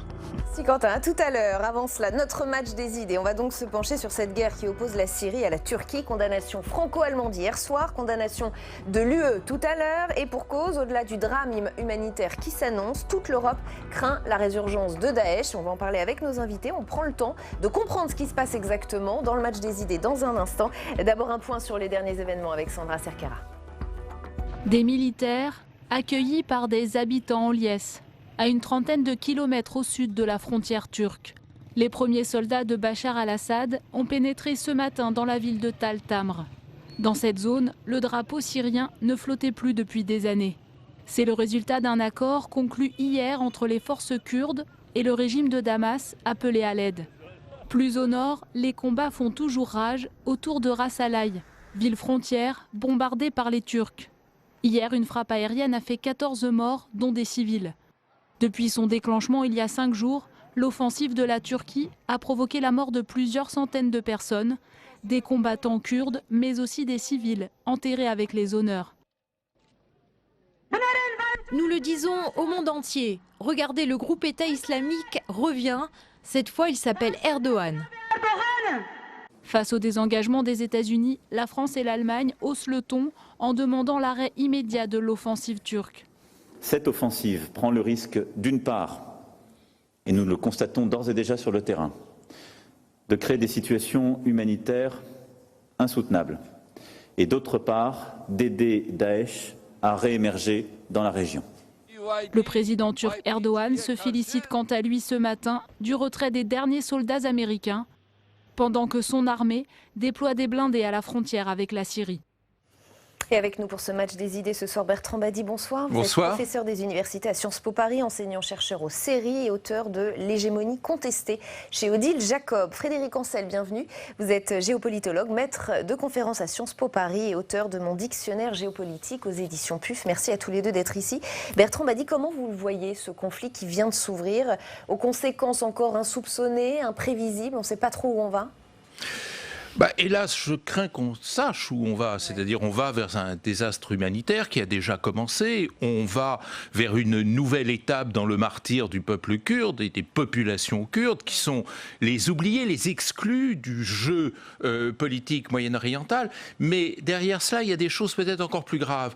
Quelque chose qui ressemble d'abord à une inéluctabilité. C'est-à-dire, on ne voit pas quelle configuration stratégique pourrait mettre fin à cette action entreprise par la Turquie. Derrière ça, on voit quelque chose d'extraordinairement important pour l'avenir, à savoir que les puissances régionales locales, ce qu'on appellerait le régional de l'étape, si vous voulez, l'emporter en capacité d'action et de proactivité sur les vieilles puissances internationales et mondiales. Parce qu'elles sont sur le terrain, parce qu'elles le contrôlent et parce que les autres ne peuvent plus, en quelque sorte, faire cette loi, cet ordre qu'ils protégeaient, organisaient depuis des années. On voit aussi, et c'est peut-être d'un certain point de vue plus tragique, à quel point le système qu'on appelle Sykes-Picot, c'est-à-dire cette carte du Moyen-Orient telle qu'elle a été dessinée dans le contexte de la Première Guerre mondiale et peu à peu officialisée au sortir de la Première Guerre mondiale, devient d'une part en contradiction totale avec la réalité sociale et ethnique, c'est-à-dire, la carte du Moyen-Orient a oublié le peuple kurde, mais en même temps, personne ne se hasarde à définir une solution de substitution. C'est-à-dire qu'on peut effectivement... Parce qu'ils n'en ont pas, peut-être. Parce qu'ils n'en ont pas, parce qu'ils ne veulent pas en avoir. Et c'est peut-être là qu'on est au centre du paradoxe, c'est-à-dire certains protestent, d'autres se taisent, mais je me demande si finalement tout le monde ne fait pas des prières pour que rien ne change et parce que, comme vous le dites, ils n'ont pas d'alternative à proposer. N'ayant pas d'alternative à proposer, on laisse la Turquie faire son jeu et derrière le jeu de la Turquie, il y a quelque chose qui peut-être annonce la phase nouvelle du conflit syrien. C'est-à-dire on commence à se demander à quoi va ressembler la Syrie post-guerre et ce sur quoi tout le monde s'accorde tacitement, c'est que la Syrie post-guerre ressemble à la Syrie d'avant-guerre, donc que l'on ne change pas les structures. De facto, les Kurdes occupent le tiers de la Syrie actuelle, il faut les en chasser, et c'est la raison pour laquelle on se réjouit en silence de voir le régime de Damas reprendre le dessus, et même pactiser avec les Kurdes pour finalement les intégrer dans ce qui doit être un nouvel État syrien. Donc, soyons honnêtes, personne ne souhaite aider les Kurdes et ces malheureux n'ont aucune solution de sortie dans cette affaire. Frédéric Ancel, je vous laisse la parole dans un instant. Je voudrais juste qu'on regarde une image parce que beaucoup se sont demandé si Erdogan ne se refaisait pas une santé politique aussi au passage, parce que sur le plan intérieur, il était plutôt affaibli, d'où peut-être cette offensive. On va regarder cette image. Ça s'est passé ce week-end. Les joueurs de l'équipe nationale turque au garde à vous pour célébrer un but de leur attaquant et surtout pour montrer leur soutien à l'armée en pleine offensive. Et d'autres sportifs ont fait ce geste durant le week-end. Est-ce qu'au passage, quand même, Erdogan aura au moins réussi quelque chose, c'est-à-dire de se mettre à nouveau ses électeurs, les Turcs, avec lui? Oui, et notamment ceux d'Istanbul, qui, comme vous le savez, je crois que c'est l'origine de votre question, n'ont pas voté, majoritairement en tout cas, pour l'AKP au pouvoir, donc pour son parti que je qualifierais d'islamo-nationaliste, au pouvoir depuis 2002. Oui, bien sûr, cette initiative très, très violente, très forte, qui va à l'encontre d'ailleurs du droit international en Syrie, de la part d'Erdogan, elle consiste aussi, pas seulement, on va y revenir, mais aussi à favoriser, alors non pas sa réélection, puisqu'il a été élu dictateur, donc ces derniers temps, il en a à la limite peut-être pas nécessairement besoin, et pourtant il le fait pour tendre le ressort des énergies nationales à un moment où la Turquie est relativement, je dis bien relativement seule sur l'échiquier international, mais je vois aussi quelque chose de plus profond, c'est que depuis 2008-2009, il y a une vraie dérive, à la fois autoritaire en interne et expansionniste et ultranationaliste en externe, et j'ajoute que M. Erdogan, à partir de 2011 et du printemps arabe, a commencé à soutenir très clairement les frères musulmans, les Ikhwan, donc cette confrérie fanatique qui, dans le monde arabe, a surgi, soit par les urnes, soit par la force, et qui en a été pour l'essentiel chassé d'ailleurs. Et aujourd'hui, Erdogan, vis-à-vis du conflit, enfin du contentieux plutôt, avec l'Arménie, son rapport avec Israël, c'est évident, son rapport à l'Europe, qui est aujourd'hui sur la base de discours outranciers depuis plusieurs années, qui aujourd'hui est tout à fait pollué par un nationalisme extrêmement fort. Hein. Cette épée de Damoclès en carton consistant à menacer les Européens de laisser 3 millions ou 3,5 millions de réfugiés syriens se déverser chez nous, sachant que dans le même temps, son offensive est aussi et peut-être surtout destinée à refixer ou replacer ces 3 millions de réfugiés qui pour l'essentiel donc sont des Arabes syriens en Syrie. Oui, mais alors donc pas chez nous. Oui. Donc autrement dit, c'est pour ça que je dis que c'est une épée de Damoclès en carton. Mais si nous voulons bien subir les menaces de M. Erdogan, eh bien il est fort de notre faiblesse. Et j'ajoute que du point de vue, du côté américain, pardon, on a affaire à la énième illustration de l'inconséquence, j'ai envie de dire de l'irresponsabilité politique, diplomatique, géopolitique, appelons-la comme on veut, de Donald Trump, avec peut-être le seul argument qui me semble un petit peu intéressant, qu'il n'emploie bien évidemment pas, c'est celui d'éviter le retour sur le sol national du moindre cercueil, du moindre soldat américain. On est au début d'une campagne électorale. Monsieur Trump ne veut pas que l'opinion américaine se retourne en sa défaveur parce qu'il y aurait des soldats américains tués dans la région. Et c'était aussi sa promesse de campagne. Alors justement, que font les Occidentaux et que font les Européens? Eh bien, ils se réunissent beaucoup, souvent, depuis quelques jours. Hier soir, Angela Merkel a dîné avec Emmanuel Macron. Emmanuel Macron a ensuite convoqué un conseil de sécurité et de défense à 22h et ce matin se tenait un conseil des ministres des Affaires étrangères à Luxembourg. Écoutez le résultat. Les forces démocratiques syriennes, aujourd'hui menacées, sont nos alliés, ont été nos alliés depuis le début dans la lutte contre Daesh.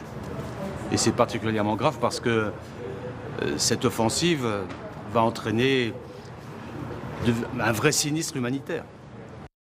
Bertrand Badi, vous avez un petit peu évoqué ce sujet. On est face à une immense impuissance des puissances occidentales, des dites puissances occidentales. Alors d'abord, il y a un changement de contexte. C'est-à-dire qu'on n'est plus au XXe siècle et surtout dans cette première moitié du XXe siècle où l'Europe dessinait, redessinait, découpait, redécoupait le Moyen-Orient. Ça, c'est fini. Ça, c'est fini. Et il faut savoir changer, transformer, adapter notre politique étrangère pour considérer que ces aventures extérieures ne débouchent sur rien. Regardez toutes les opérations extérieures menées par la France en particulier, par l'Europe. Ne parlons pas des États-Unis. Laquelle d'entre elles a abouti à un résultat positif? Ce n'est pas dû à une maladresse et surtout pas à une maladresse de nos armées. C'est dû tout simplement à un monde qui a changé, dont on ne veut pas voir qu'il se transforme. Un monde dans lequel intervenir chez l'autre et chez l'autre lointain du Sud et du Sud-Est n'est plus possible aujourd'hui comme ça l'était hier. Donc c'est Donald Trump qui a raison alors ? Alors d'abord, regardez l'humiliation subie par les États-Unis. Dans la crise syrienne actuelle, les États-Unis avaient un orteil et pas plus. Maintenant, ils n'ont plus rien du tout. C'est-à-dire que la parole américaine ne compte pratiquement plus. Vous vous rendez compte de l'épaisseur du changement? Battu ou en tous les cas rejeté de la scène irakienne, demain de la scène afghane. En Syrie, qui est l'un des cratères principaux du monde, la superpuissance américaine n'a pratiquement plus son mot à dire. D'un certain point de vue, M. Trump suit pour une fois son prédécesseur, c'est-à-dire comme Barack Obama qui en août 2013 disait intervenir et bombarder en Syrie, ça me paraît pas très raisonnable et stratégiquement ça n'aboutira à rien de positif. C'est le même raisonnement qui continue. Et l'actuel président des États-Unis n'aime pas qu'on dise qu'il fait comme son prédécesseur. Et pourtant là, il y a une ligne, ce qui prouve que la personnalité des présidents est dépassée, que c'est un fait structurel. Il y a maintenant un autre élément peut-être plus grave, c'est que l'Europe et les États-Unis sont l'otage d'un système un peu absurde, il faut bien dire, en tout cas très imprudent, le système Sykes-Picot, c'est-à-dire ce découpage incroyable du Moyen-Orient qui avait oublié les Kurdes. C'est-à-dire, s'il y a récurrence de la question kurde depuis un siècle au Moyen-Orient, c'est parce qu'à un moment, on avait pensé, à l'occasion du traité de Sèvres, leur faire une petite place, et puis ils ont très vite disparu parce que ça n'arrangeait personne, en réalité. Voilà la matrice qui est morte. C'est-à-dire savoir dans quelle mesure ce que l'on fait au Moyen-Orient arrange les pays européens ou les pays américains. Ça, c'est terminé, c'est fini. Et donc, on ne peut entendre que de saintes paroles et cette phrase étonnante de cynisme qui consiste à appeler à la retenue. On s'entretue et ici, on appelle depuis son fauteuil à la retenue. C'est presque une couverture de Charlie Hebdo. Et on condamne.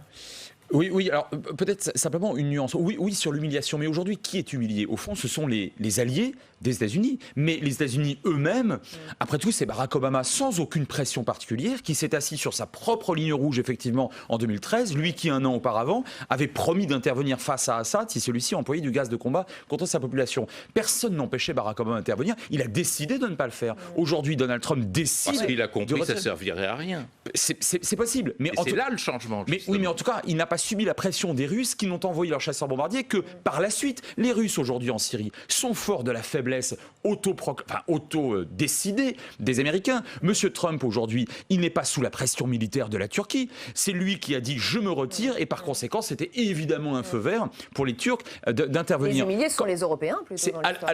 Alors, mais ils le veulent bien aussi. Ils le veulent bien aussi, car nous ne sommes pas suffisamment unis. Je vais au-delà de ça. Nous n'avons pas la représentation d'incarner ou de devoir, alors qu'on le pourrait.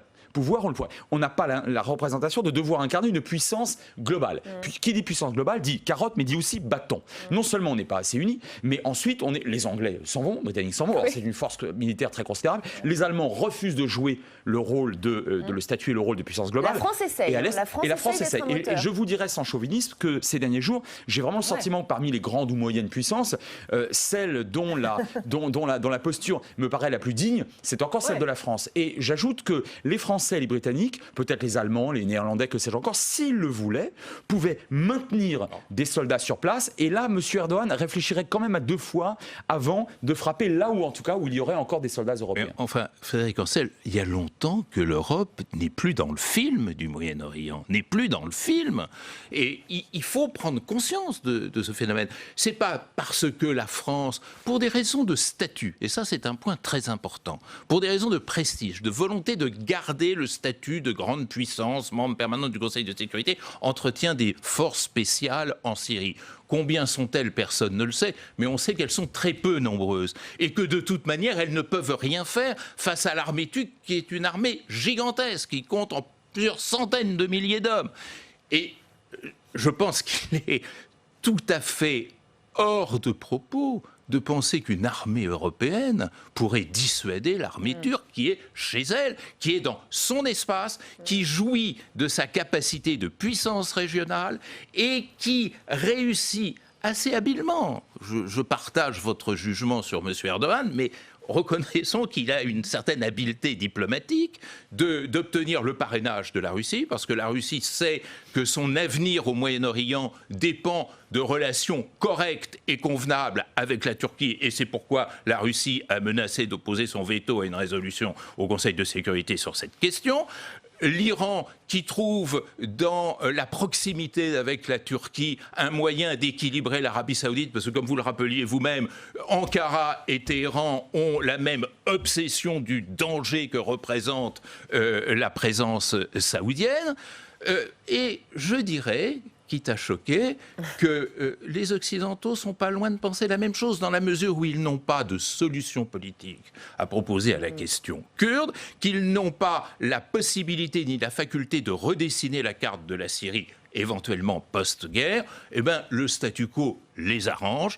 Il ne faut quand même pas oublier que les Kurdes contrôlent de facto un tiers du territoire syrien aujourd'hui, et tout le monde se dit, mais dans le fond, il vaudrait mieux une Syrie réunifiée qu'un État kurde qui de facto serait proclamé, un peu comme d'ailleurs il y a un État kurde de facto au nord de l'Irak. Et de ce fait, tout vient s'organiser, c'est-à-dire Damas vient soutenir les Kurdes. Ça veut dire quoi? C'est-à-dire que Damas est en train d'absorber la rébellion kurde et est en train ainsi de reconstituer le territoire national. Tout le monde est content, même Monsieur Le Drian.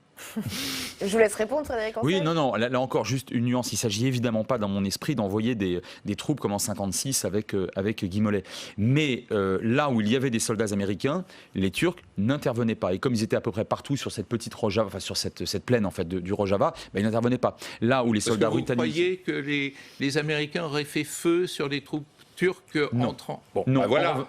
En revanche, ces dernières années, mais c'est la preuve par le fait, ces dernières années, les Turcs, alors qu'ils en avaient envie, ne sont pas intervenus. Et c'est comme par hasard, au moment où Trump annonce qu'il retire ses hommes, qu'il met dans les heures qui suivent que les Turcs avancent. C'est là où il y avait tout de même c'est là où la présence passive, et il y avait bien sûr une forme de connivence. Et moi, ce qui me stupéfie, c'est que aujourd'hui nous avons des présidents américains, et c'est vrai, Obama comme Trump aujourd'hui, ça ferait pas plaisir à M. Trump, mais c'est vrai, aujourd'hui considère encore et toujours, ce qui à mon avis est une erreur stratégique, sans compter l'erreur morale, continue de considérer que 15-20 ans après la chute de l'URSS, la Turquie constitue toujours un allié non seulement très performant, parce que vous dites à juste titre que l'armée elle est très puissante, oui, enfin on l'a pas vu beaucoup combattre outre des civils quand même ces dernières décennies, et que c'est un pôle de stabilisation dans la région. Moi je ne crois pas que depuis 2008-2009 en tout cas, la Turquie constitue dans la région un pôle de stabilisation. En tout cas, l'Europe et la France essaient d'être dans le film, comme vous dites, Bertrand Badi. Il faut dire que l'autre conséquence de ce conflit, on l'a un tout petit peu abordé, on va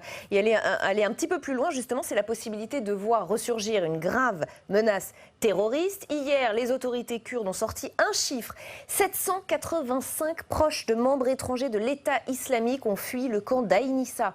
Et il faut savoir que 12 000 combattants de Daesh sont détenus dans les prisons sous contrôle des Kurdes, parmi eux des Syriens, des Irakiens, mais aussi 2500 à 3000 étrangers originaires de 54 pays, évidemment de la France également. Paris prend cette menace très au sérieux. On réécoute Emmanuel Macron. Notre volonté commune que cette offensive cesse, notre conviction, je crois pouvoir le dire à l'un et l'autre, que cette offensive prend le risque, d'une part, et nous le constatons d'ores et déjà sur le terrain, de créer des situations humanitaires insoutenables, et d'autre part, d'aider Daesh à réémerger dans la région. Et on apprend ce soir que la Turquie accuse les Kurdes d'avoir délibérément relâché des détenus djihadistes. Bertrand Badi. Oui, alors effectivement, on a entendu ça déjà depuis 24 heures. C'est une rumeur qui circule. Ça va être évidemment un élément de l'argumentaire des deux côtés. Et on voit très bien qu'il y ait un risque, c'est certain. Que ce risque ait l'importance que l'on décrit aujourd'hui ne me paraît pas aussi convaincant que le simple fait que de toute façon Daesh n'est pas mort. Parce que le fond du problème, il est là. Parmi les nouveautés que nous réserve ce 21e siècle, il y a le fait que ce n'est pas une bataille de la Marne qui peut mettre fin à ces formes nouvelles de conflictualité, parce qu'elles ne sont pas territorialisées. Ça ne se joue plus sur des lignes de front. Il n'y a plus de lignes de front, il n'y a plus de champs de bataille, il n'y a même plus d'armées repérables. C'est-à-dire, ce sont des combattants potentiels fondus dans une population et dans une société, et qui peuvent rejaillir à tout moment. La grande erreur, ça a été de penser qu'on va envoyer quelques troupes et on va remettre de l'ordre dans tout cela. Ce que l'on constate, c'est que rien n'est véritablement arrêté, et on le constate jour après jour en Irak également, où non même pas réveil, je dirais, l'entretien de ce feu est une réalité, est un paramètre. Donc c'est ça le véritable danger. Le véritable danger, c'est qu'on n'a pas compris le type de conflit qui se jouait dans cette région du monde, et qu'on a cru que, un peu comme à Austerlitz, à la Marne ou à Verdun, on allait arrêter tout ce monde-là et qu'on n'en parlerait plus. Ben non, c'est pas ça du tout. Ça marche plus comme ça. Oui, Daesh, c'est d'abord une idéologie. Après la forme territorialisée qu'il a prise, à l'inverse d'ailleurs d'Al-Qaïda, qui, elle, constituait plutôt une espèce de focaux, façon années 60, dans une géographie imprenable, et qui se considérait comme une petite élite, et qui projetait, pour le coup, dès 11 septembre, de nature, en principe, à créer une division très forte, voire des guerres civiles entre musulmans et non musulmans dans différents pays. Ça, c'était vraiment l'un des paradigmes stratégiques d'Al-Qaïda. Là, avec Daesh, on a eu une forme finalement très moderne, étatique, de développement idéologique, très ethno-racial aussi d'ailleurs, avec une forme d'action génocidaire vis-à-vis des Yézidis, il ne faut pas l'oublier. Bon, ça, c'est détruit. C'est détruit provisoirement. En revanche, l'idéologie, elle se maintient. La crainte qu'on peut avoir, en tout cas que les renseignements ont, c'est que ces quelques centaines de djihadistes, appelons-les comme ça, s'ils n'ont pas de QG ou de territoire sanctuaire, puisqu'il n'en existe a priori plus aujourd'hui, même s'il faut le rappeler qu'on n'a pas retrouvé les chefs. Hein, et les chefs et les autoproclamés, en tout cas, de Daesh dans la région, qui sont évanouis dans la nature. Enfin, s'il n'y a pas de QG territorialisé, alors pourquoi ne tenteraient-ils pas peut-être de poursuivre la lutte en revenant dans leurs états d'origine, et donc pourquoi pas en Europe, dans les pays arabes. Il ne faut pas oublier qu'il y a plusieurs pays arabes, dans la Tunisie, qui sont tout à fait concernés, et la France en particulier. Et là, effectivement, c'est un argument qui est joué par les deux. Entre parenthèses, on a été très très heureux que les Kurdes fassent le sale boulot, quand même, le boulot de fantassin face à Daesh pendant quelques années, il faut quand même le rappeler. Et sans transition, messieurs, je voudrais qu'on prenne quelques minutes pour évoquer l'Europe et la France. 2 points intéressants aujourd'hui, cette rencontre à l'Elysée entre Emmanuel Macron et Ursula von der Leyen tout à l'heure, et le Conseil européen de la fin de semaine, qui sera peut-être celui de la dernière chance, en tout cas c'est ce qu'on dit, pour trouver un accord sur ce Brexit. Double actualité européenne sur laquelle on interroge d'abord le sénateur Jean Bizet. Il est avec vous en salle des conférences, Quentin Calmet. Oui, Jean Bizet, vous êtes président de la Commission des Affaires européennes ici au Sénat.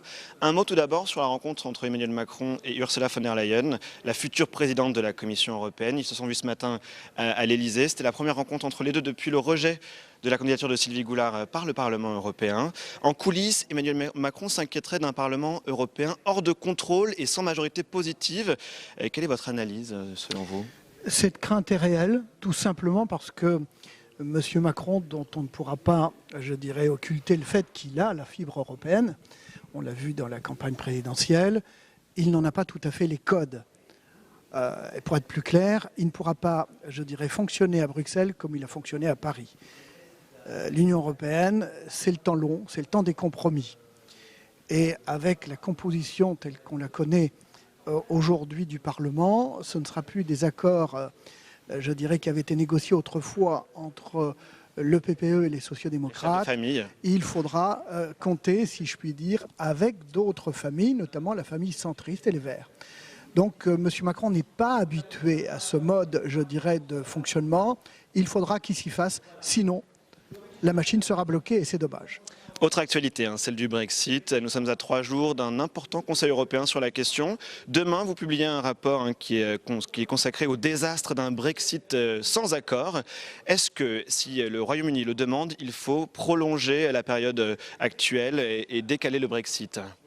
Assurément. Mais pour cela, il faut 2 préalables. D'abord, que la Grande-Bretagne le demande et que la Grande-Bretagne le précise. On ne peut pas avoir, je dirais, un 3e report sans une motivation explicite.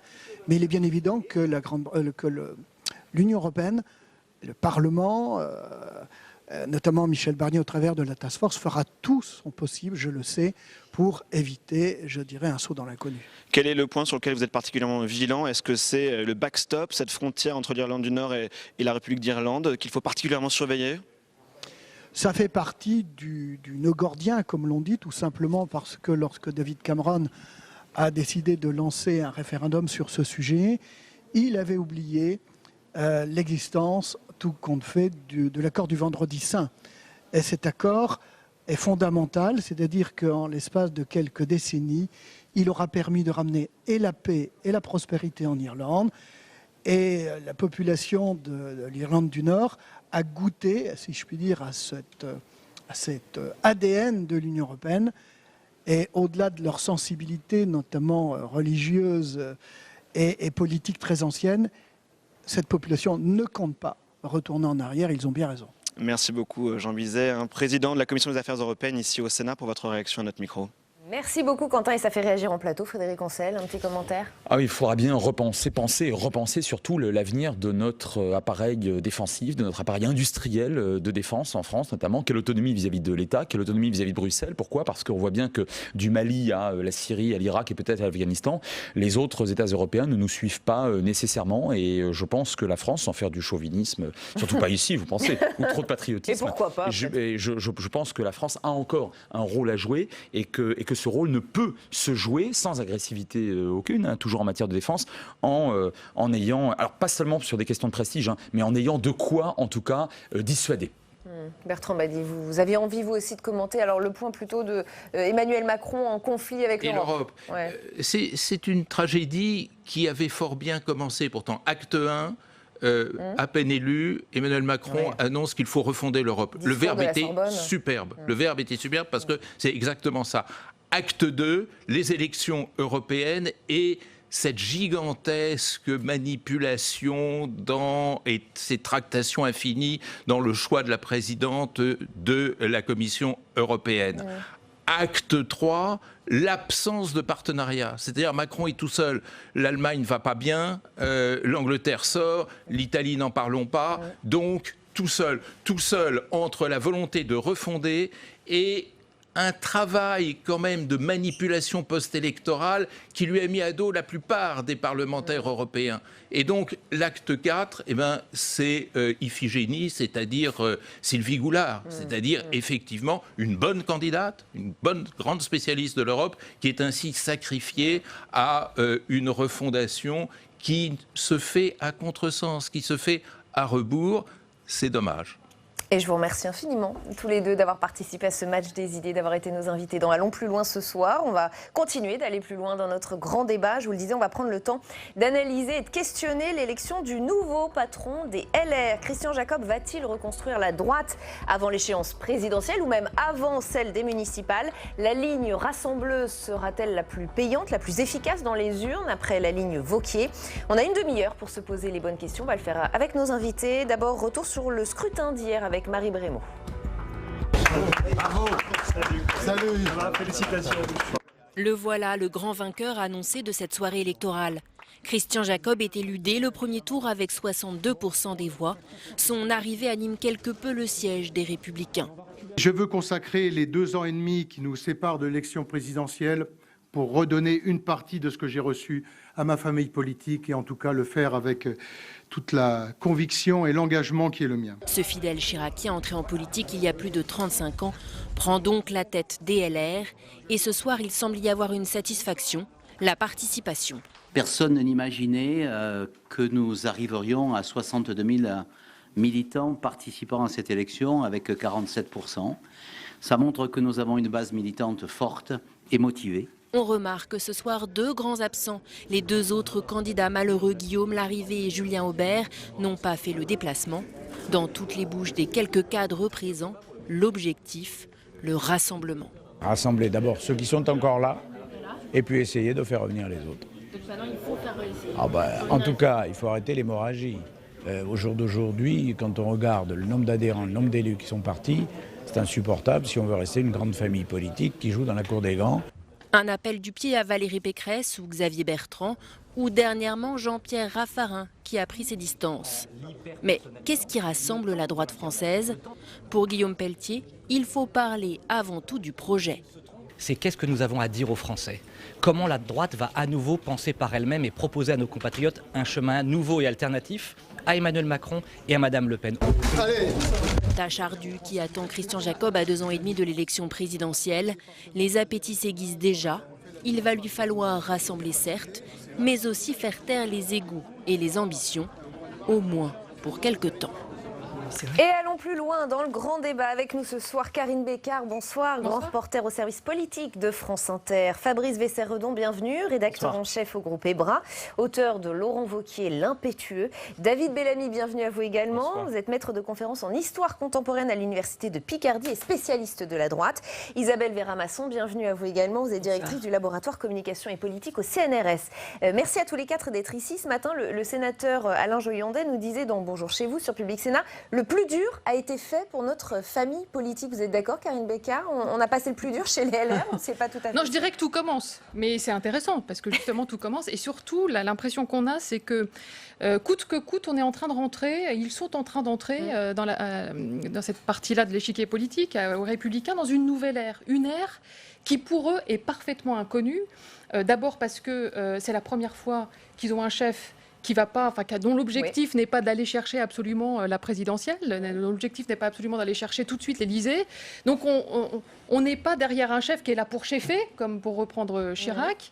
Et puis alors surtout, on est dans un moment où, je ne suis pas tout à fait d'accord avec d'ailleurs le sujet que je viens d'entendre, on est dans un moment où il n'y a plus de personnel politique à droite. Enfin, je veux dire, on n'a que des seconds couteaux, c'est horrible, voire des troisièmes ou des quatrièmes. Donc il y a, j'ai envie de dire, une génération politique à recréer, à relancer, à fabriquer, à trouver. Et ça ça prend à des former, années, ça prend un petit peu de temps.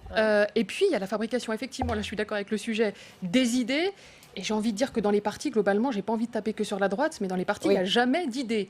Donc il y a un gros chantier, effectivement, qui s'offre à la droite. Mais donc, j'aime bien cette idée de nouvelle ère, c'est-à-dire réussir à faire ce qu'on n'a jamais su faire jusqu'à maintenant.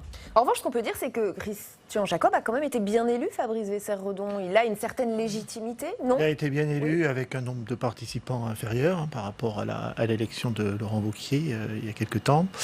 Ça tient d'abord à l'érosion du nombre d'adhérents. Moi, j'ai un petit point de divergence avec ma consoeur. Je ne suis pas certain que le vrai problème, ce soit la présence ou l'absence de premiers couteaux. Le problème, c'est la dispersion. C'est la dispersion de tous ces gens. Et de quoi, des courants Des courants, puis surtout des égos. Parce que ça va être le gros boulot de Jacob. Ça va être de mettre autour de la table des Pécresse, des Barouin. Il l'a dit d'ailleurs hier des soir. Bertrand. Pécresse et Bertrand font plus partie des Républicains. Donc il n'y a pas à les mettre autour de la table. Déjà, c'est réglé. Il y a plein de gens dont on dit ils sont plus là. J'entendais à nouveau ce matin Jean-Pierre Raffarin qui quitte les Républicains. Je croyais que c'était déjà fait. On a l'impression qu'il a quitté 10 fois les Républicains. Mais certes, ces gens ne sont plus chez les Républicains, mais ils ne sont nulle part ailleurs en réalité. Ils sont avec eux-mêmes.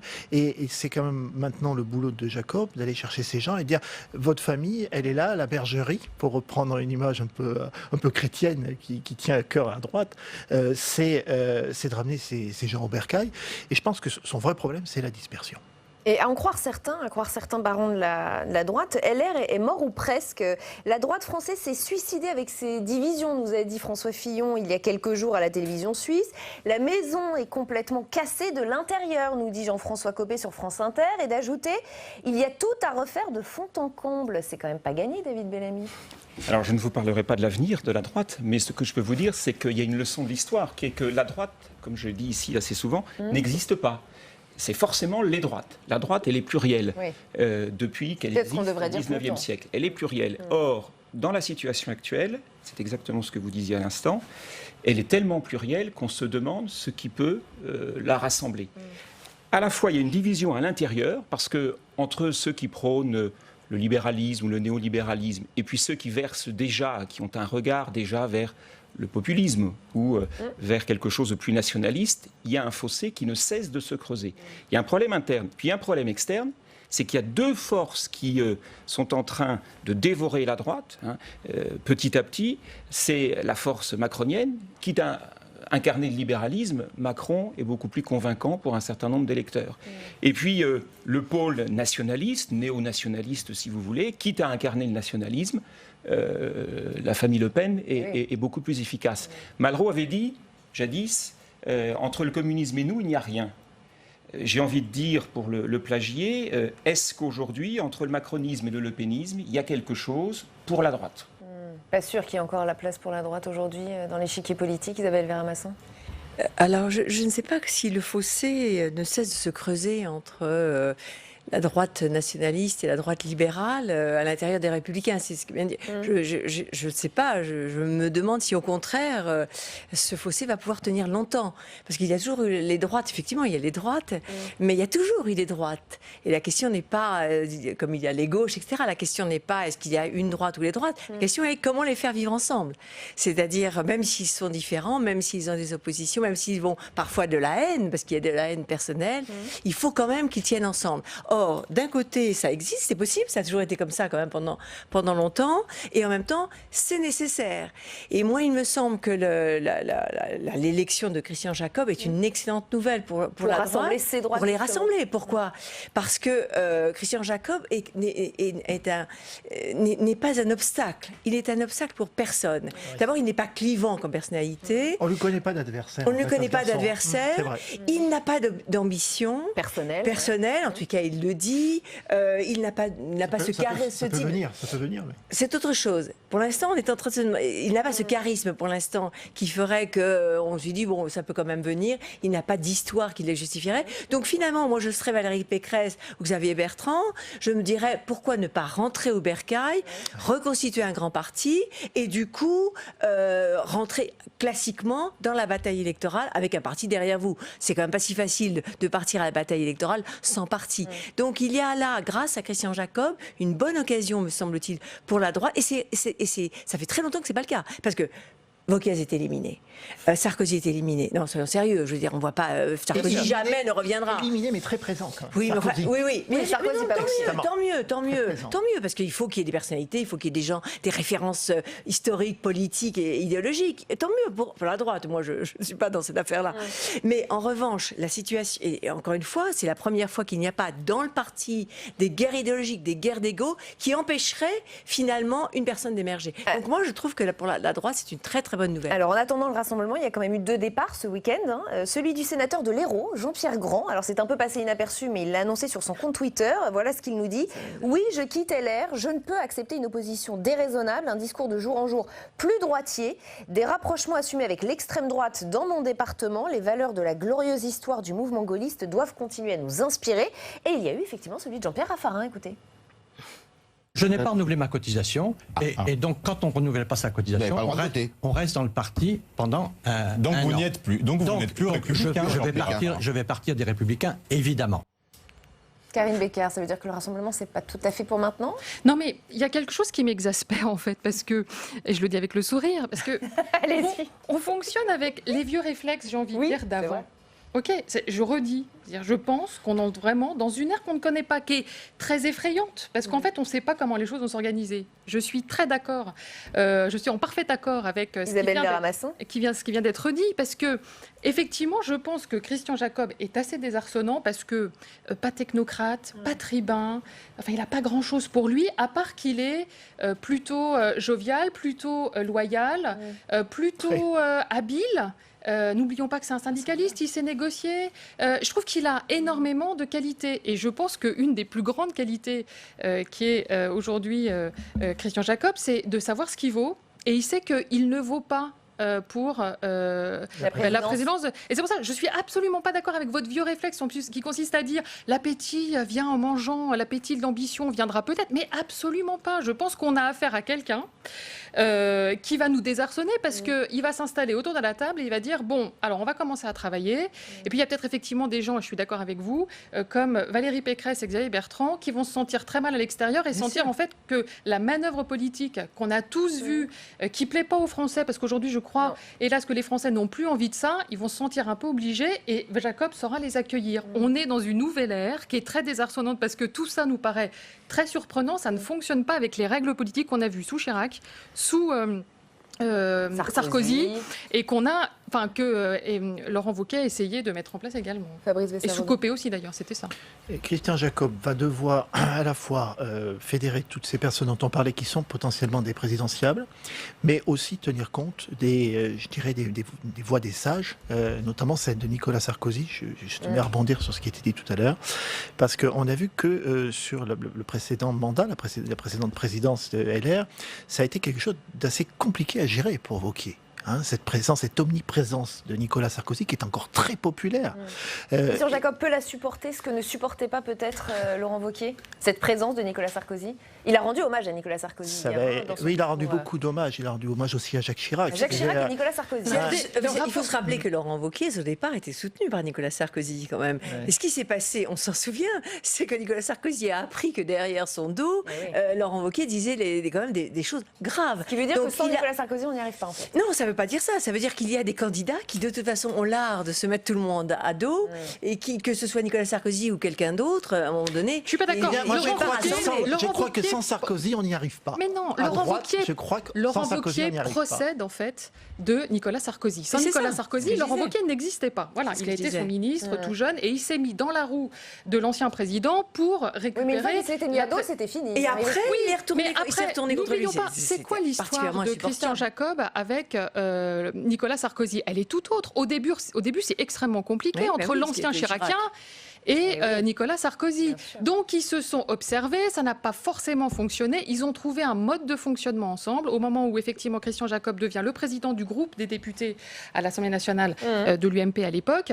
Et ils ont appris à travailler ensemble. Donc, en fait, le rapport n'est pas du tout le même. Christian Jacob ne doit rien à à Nicolas Sarkozy. Il va l'écouter parce que c'est dans son tempérament. Il a de l'amitié pour lui. Il a de l'amitié pour lui. Et puis c'est un ancien président. On va laisser aussi David Belléné. Il est incontournable. Non, c'est lui qui se rend incontournable. Sinon, il a été troisième au primaire. La figure du chef, ça compte à droite, évidemment. Ouais. Ça compte. Bon. Mais là, on ne parle que de chef. Il va bien falloir qu'il réunisse des gens, qu'il y ait des idées. S'il n'y avait pas de guerre idéologique à droite, pourquoi est-ce que Juppé serait parti? Pourquoi est-ce que Riester serait parti?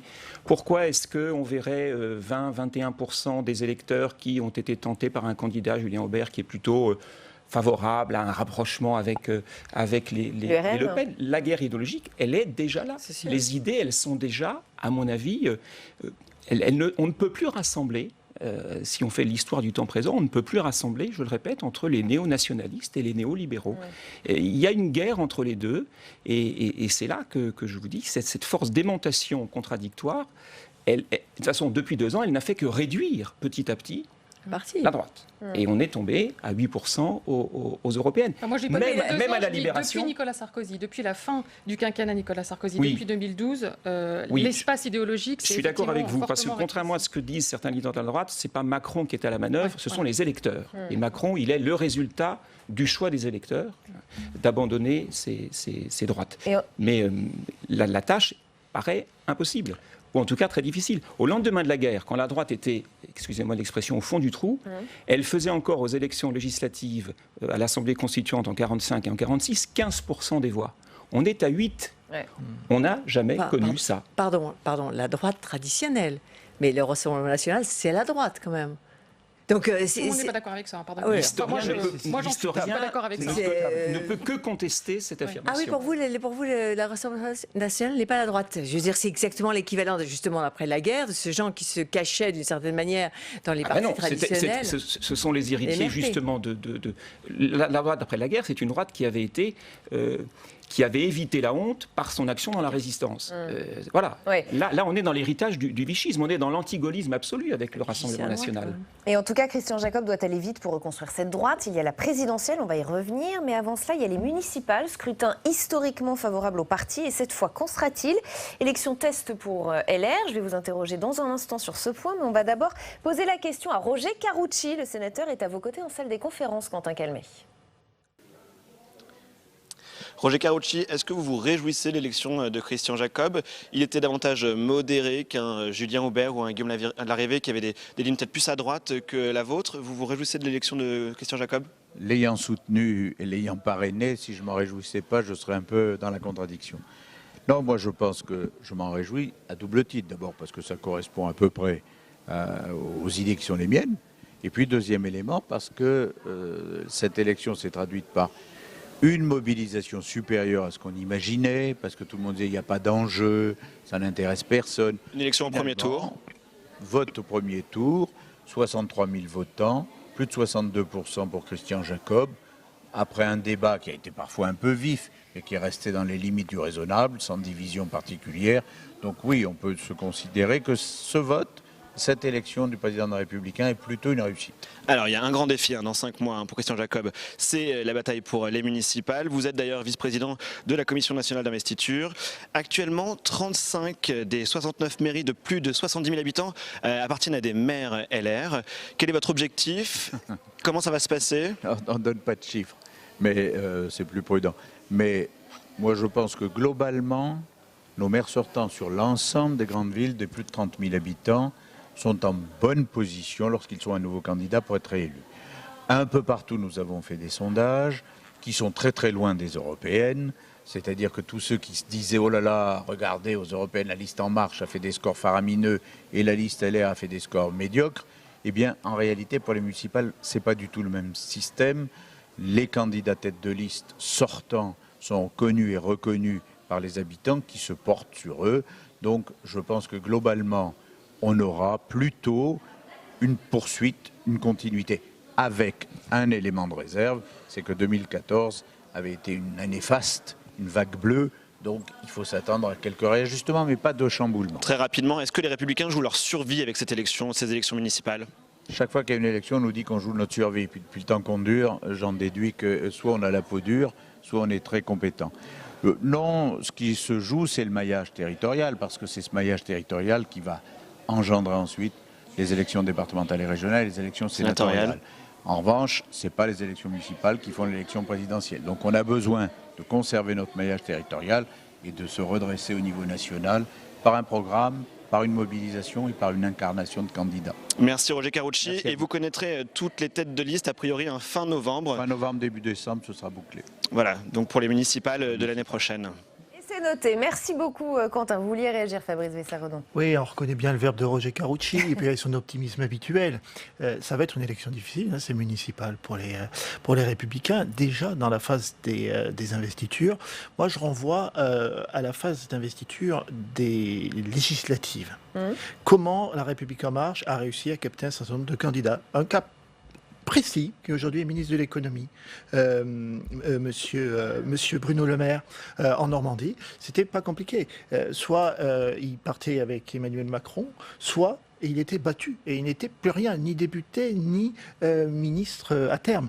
Je pense qu'il va y avoir un certain nombre de communes où effectivement, et c'est là où Roger Carucci a raison, c'est une élection qui est très différente des européennes, etc. Parce que ce sont d'abord des hommes qui sont élus, avec parfois un bilan, avec un savoir-faire, etc. Il n'empêche que je pense que beaucoup de sortants vont être confrontés, et républicains vont être confrontés à un vrai dilemme. Soit vous venez avec nous, soit on vous fait perdre. Ça va vraiment donner une indication sur l'état du parti, ces municipales, Karine Bécard? Oui, ça je pense, mais par contre je partage absolument pas ce que je viens d'entendre. Décidément, il y a eu effectivement, ça a été rappelé, une vague bleue assez importante qu'on avait d'ailleurs, dont on avait trop peu parlé à l'époque, en 2014, qu'on avait eu du mal à reconnaître ça à Jean-François Copé, c'était compliqué à l'époque. Mais moi je pense au contraire que si on regarde par exemple quelques sondages qui sont sortis sur des grosses villes, mais dont on parle peu, ou en tout cas pas suffisamment. Je pense à Saint-Étienne, je pense à Reims, il y en avait une troisième, le nom m'échappe. Systématiquement, ces maires sortants qu'on fait un seul mandat, donc il s'agit de Gaël Perdriau à Saint-Étienne. Arnaud Robinet à Reims. Ils font des scores, mais ils sont réélus quasiment dès le premier tour. Et surtout, ce qui est impressionnant, c'est que les candidats de La République En Marche, qu'on ne connaît pas, font des scores de moins de 10%. D'accord. Alors, il peut se passer plein de choses. Il y a 6 mois de campagne. Enfin, je veux dire, on ne va pas déjà imaginer les scores. Mais je pense malgré tout que toutes ces villes dont finalement les Français connaissent assez peu les maires vont dérouler leur campagne. Ce sera les maires sortants et ça devrait, comme le dit Roger Carucci, je suis assez d'accord avec lui, relativement bien se passer. Après, il y a effectivement des lieux un peu symboliques. On parle beaucoup effectivement de Nice, on parle beaucoup de Marseille. On parle de Paris. Il y a de Paris. Enfin, quoique Paris, pour moi, il n'y a pas vraiment de problème. Mais non, mais enfin, je veux dire, la droite n'est pas en capacité de gagner Paris. Non, c'est pas trop la droite. Oublions quoi. Enfin, je veux dire, passons. Enfin bref. Mais et là encore, je pense que Christian Jacob c'est plutôt la bonne personne parce que il est habile, comme je disais tout à l'heure, et il a déjà dit qu'il va effectivement donner un certain nombre, toutes les investitures qu'il faudra, mais il va laisser ses têtes de liste décider de ses listes. Oui. Et ben donc du coup en fait il y aura probablement des accords avec des gens de la société civile qui plus tard se révéleront en fait être des macronistes. La République En Marche pourra dire regardez on est passé de 2000 conseillers municipaux à désormais 12 000, 15 000, 20 000. Et ça c'est possible. On a fait un sacré bond, mais au final le maire sera gentiment un maire d'hiver droite et le 22 mars on pourra dire quand on appartient aux Républicains on a plutôt bien vécu ces élections municipales. Donc je ne crois pas que ça va révolutionner la reste à voir quelle marge de manœuvre, quelle liberté la République En Marche va laisser à ses candidats. Et puis David Bellamy, il y a cet ancrage territorial qui fait défaut à la République En Marche, qui ne fait pas du tout défaut à la droite. Ça rappelle tout à fait la situation du parti gaulliste quand De Gaulle revient au pouvoir en 1958, l'UNR, qui n'a pas beaucoup d'ancrage local, qui n'a pas beaucoup d'élus locaux, et les gaullistes vont mettre 20 à 25 ans pour se construire un réseau local qui va leur permettre, dans les années 80, de devenir de plus en plus puissants dans cette maison au Sénat. La République En Marche est un petit peu dans cette situation-là, où elle a les commandes au niveau national. Ce qu'il ne faut pas oublier non plus, c'est que derrière cette municipale, il y aura une élection qui sera bien plus considérable, ce seront les régionales, parce que là, on sera dans un combat vraiment politique, et avec des confrontations très, très dures. On voit déjà Xavier Bertrand, par exemple, dans les Hauts-de-France, qui essaye de n'avoir en face de lui aucune autre liste que la sienne, soutenue par la République En Marche, face à la liste de l'extrême droite. là encore, à nouveau, il n'y a rien, il n'y a pas d'espace entre les deux, même si c'est lui qui mène cette liste. Isabelle Verhamasson. Alors, pour continuer dans ce que disait Karine Bécard, c'est vrai aussi qu'il va y avoir des alliances, tout ça, on le sait bien comment ça se passe au niveau local. Mais il y aura des alliances avec des gens qui cacheront leur étiquette La République En Marche, mais il y aura aussi des alliances avec des gens qui sont Rassemblement National. Et moi, je crois que c'est là que les choses aussi peuvent se jouer. C'est-à-dire qu'on voit bien que la droite traditionnelle est piégée par la présence et la force du Rassemblement National, on le sait bien, entre Emmanuel Macron et le Rassemblement National, quelle est la place, on en a déjà parlé. Mais au niveau local, on peut un peu jouer de cette situation-là pour être plus fort et pour être élu.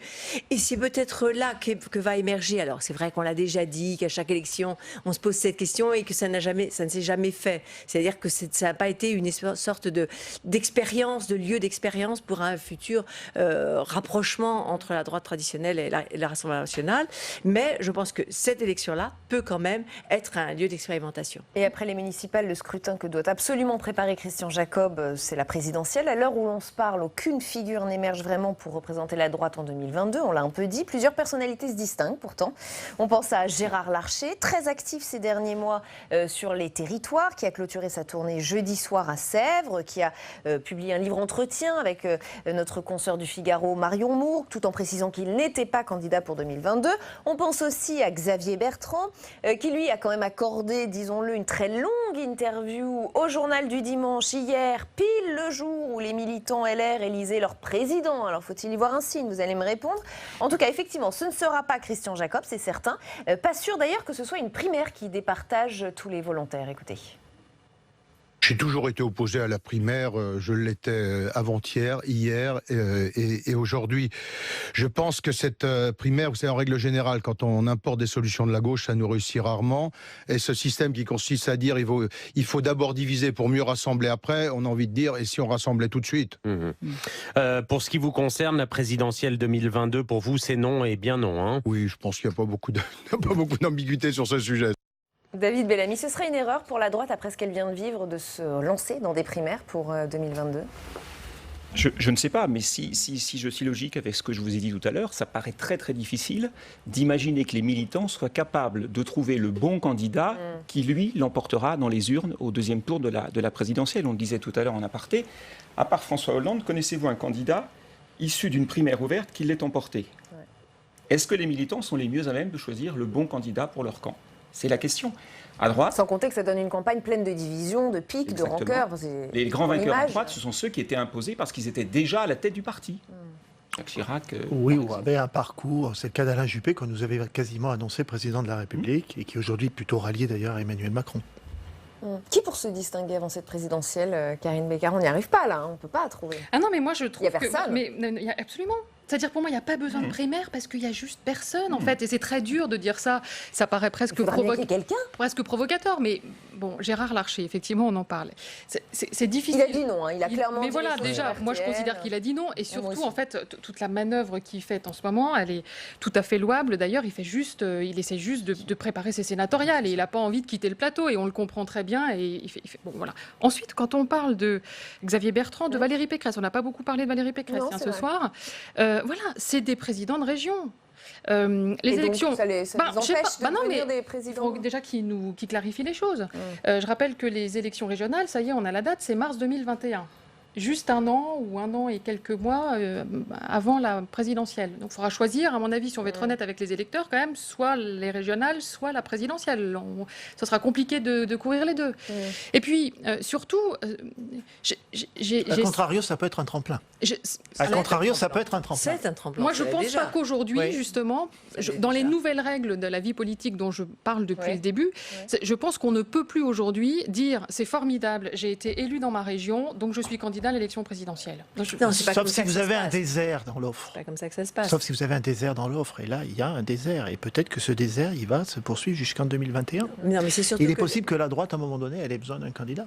C'est surtout que les élections régionales et avec l'existence d'une présidence des régions, ça donne une visibilité, une légitimité, une puissance qui vient de la situation politique et du fait d'être un chef, d'être un président. Une région, voilà, on est un baron. Enfin, traditionnellement, depuis le Moyen Âge. On donne le sentiment de savoir gérer un territoire. Celui qui dirige un territoire a du poids et de la présence. Donc Macron a décoché toutes ces cases-là, quand même. Hein. Oui. Non, mais excusez-moi, ça pour lui-même. Pour lui-même, vous voulez dire. Mais aujourd'hui, Macron, il a décoché toutes les cases.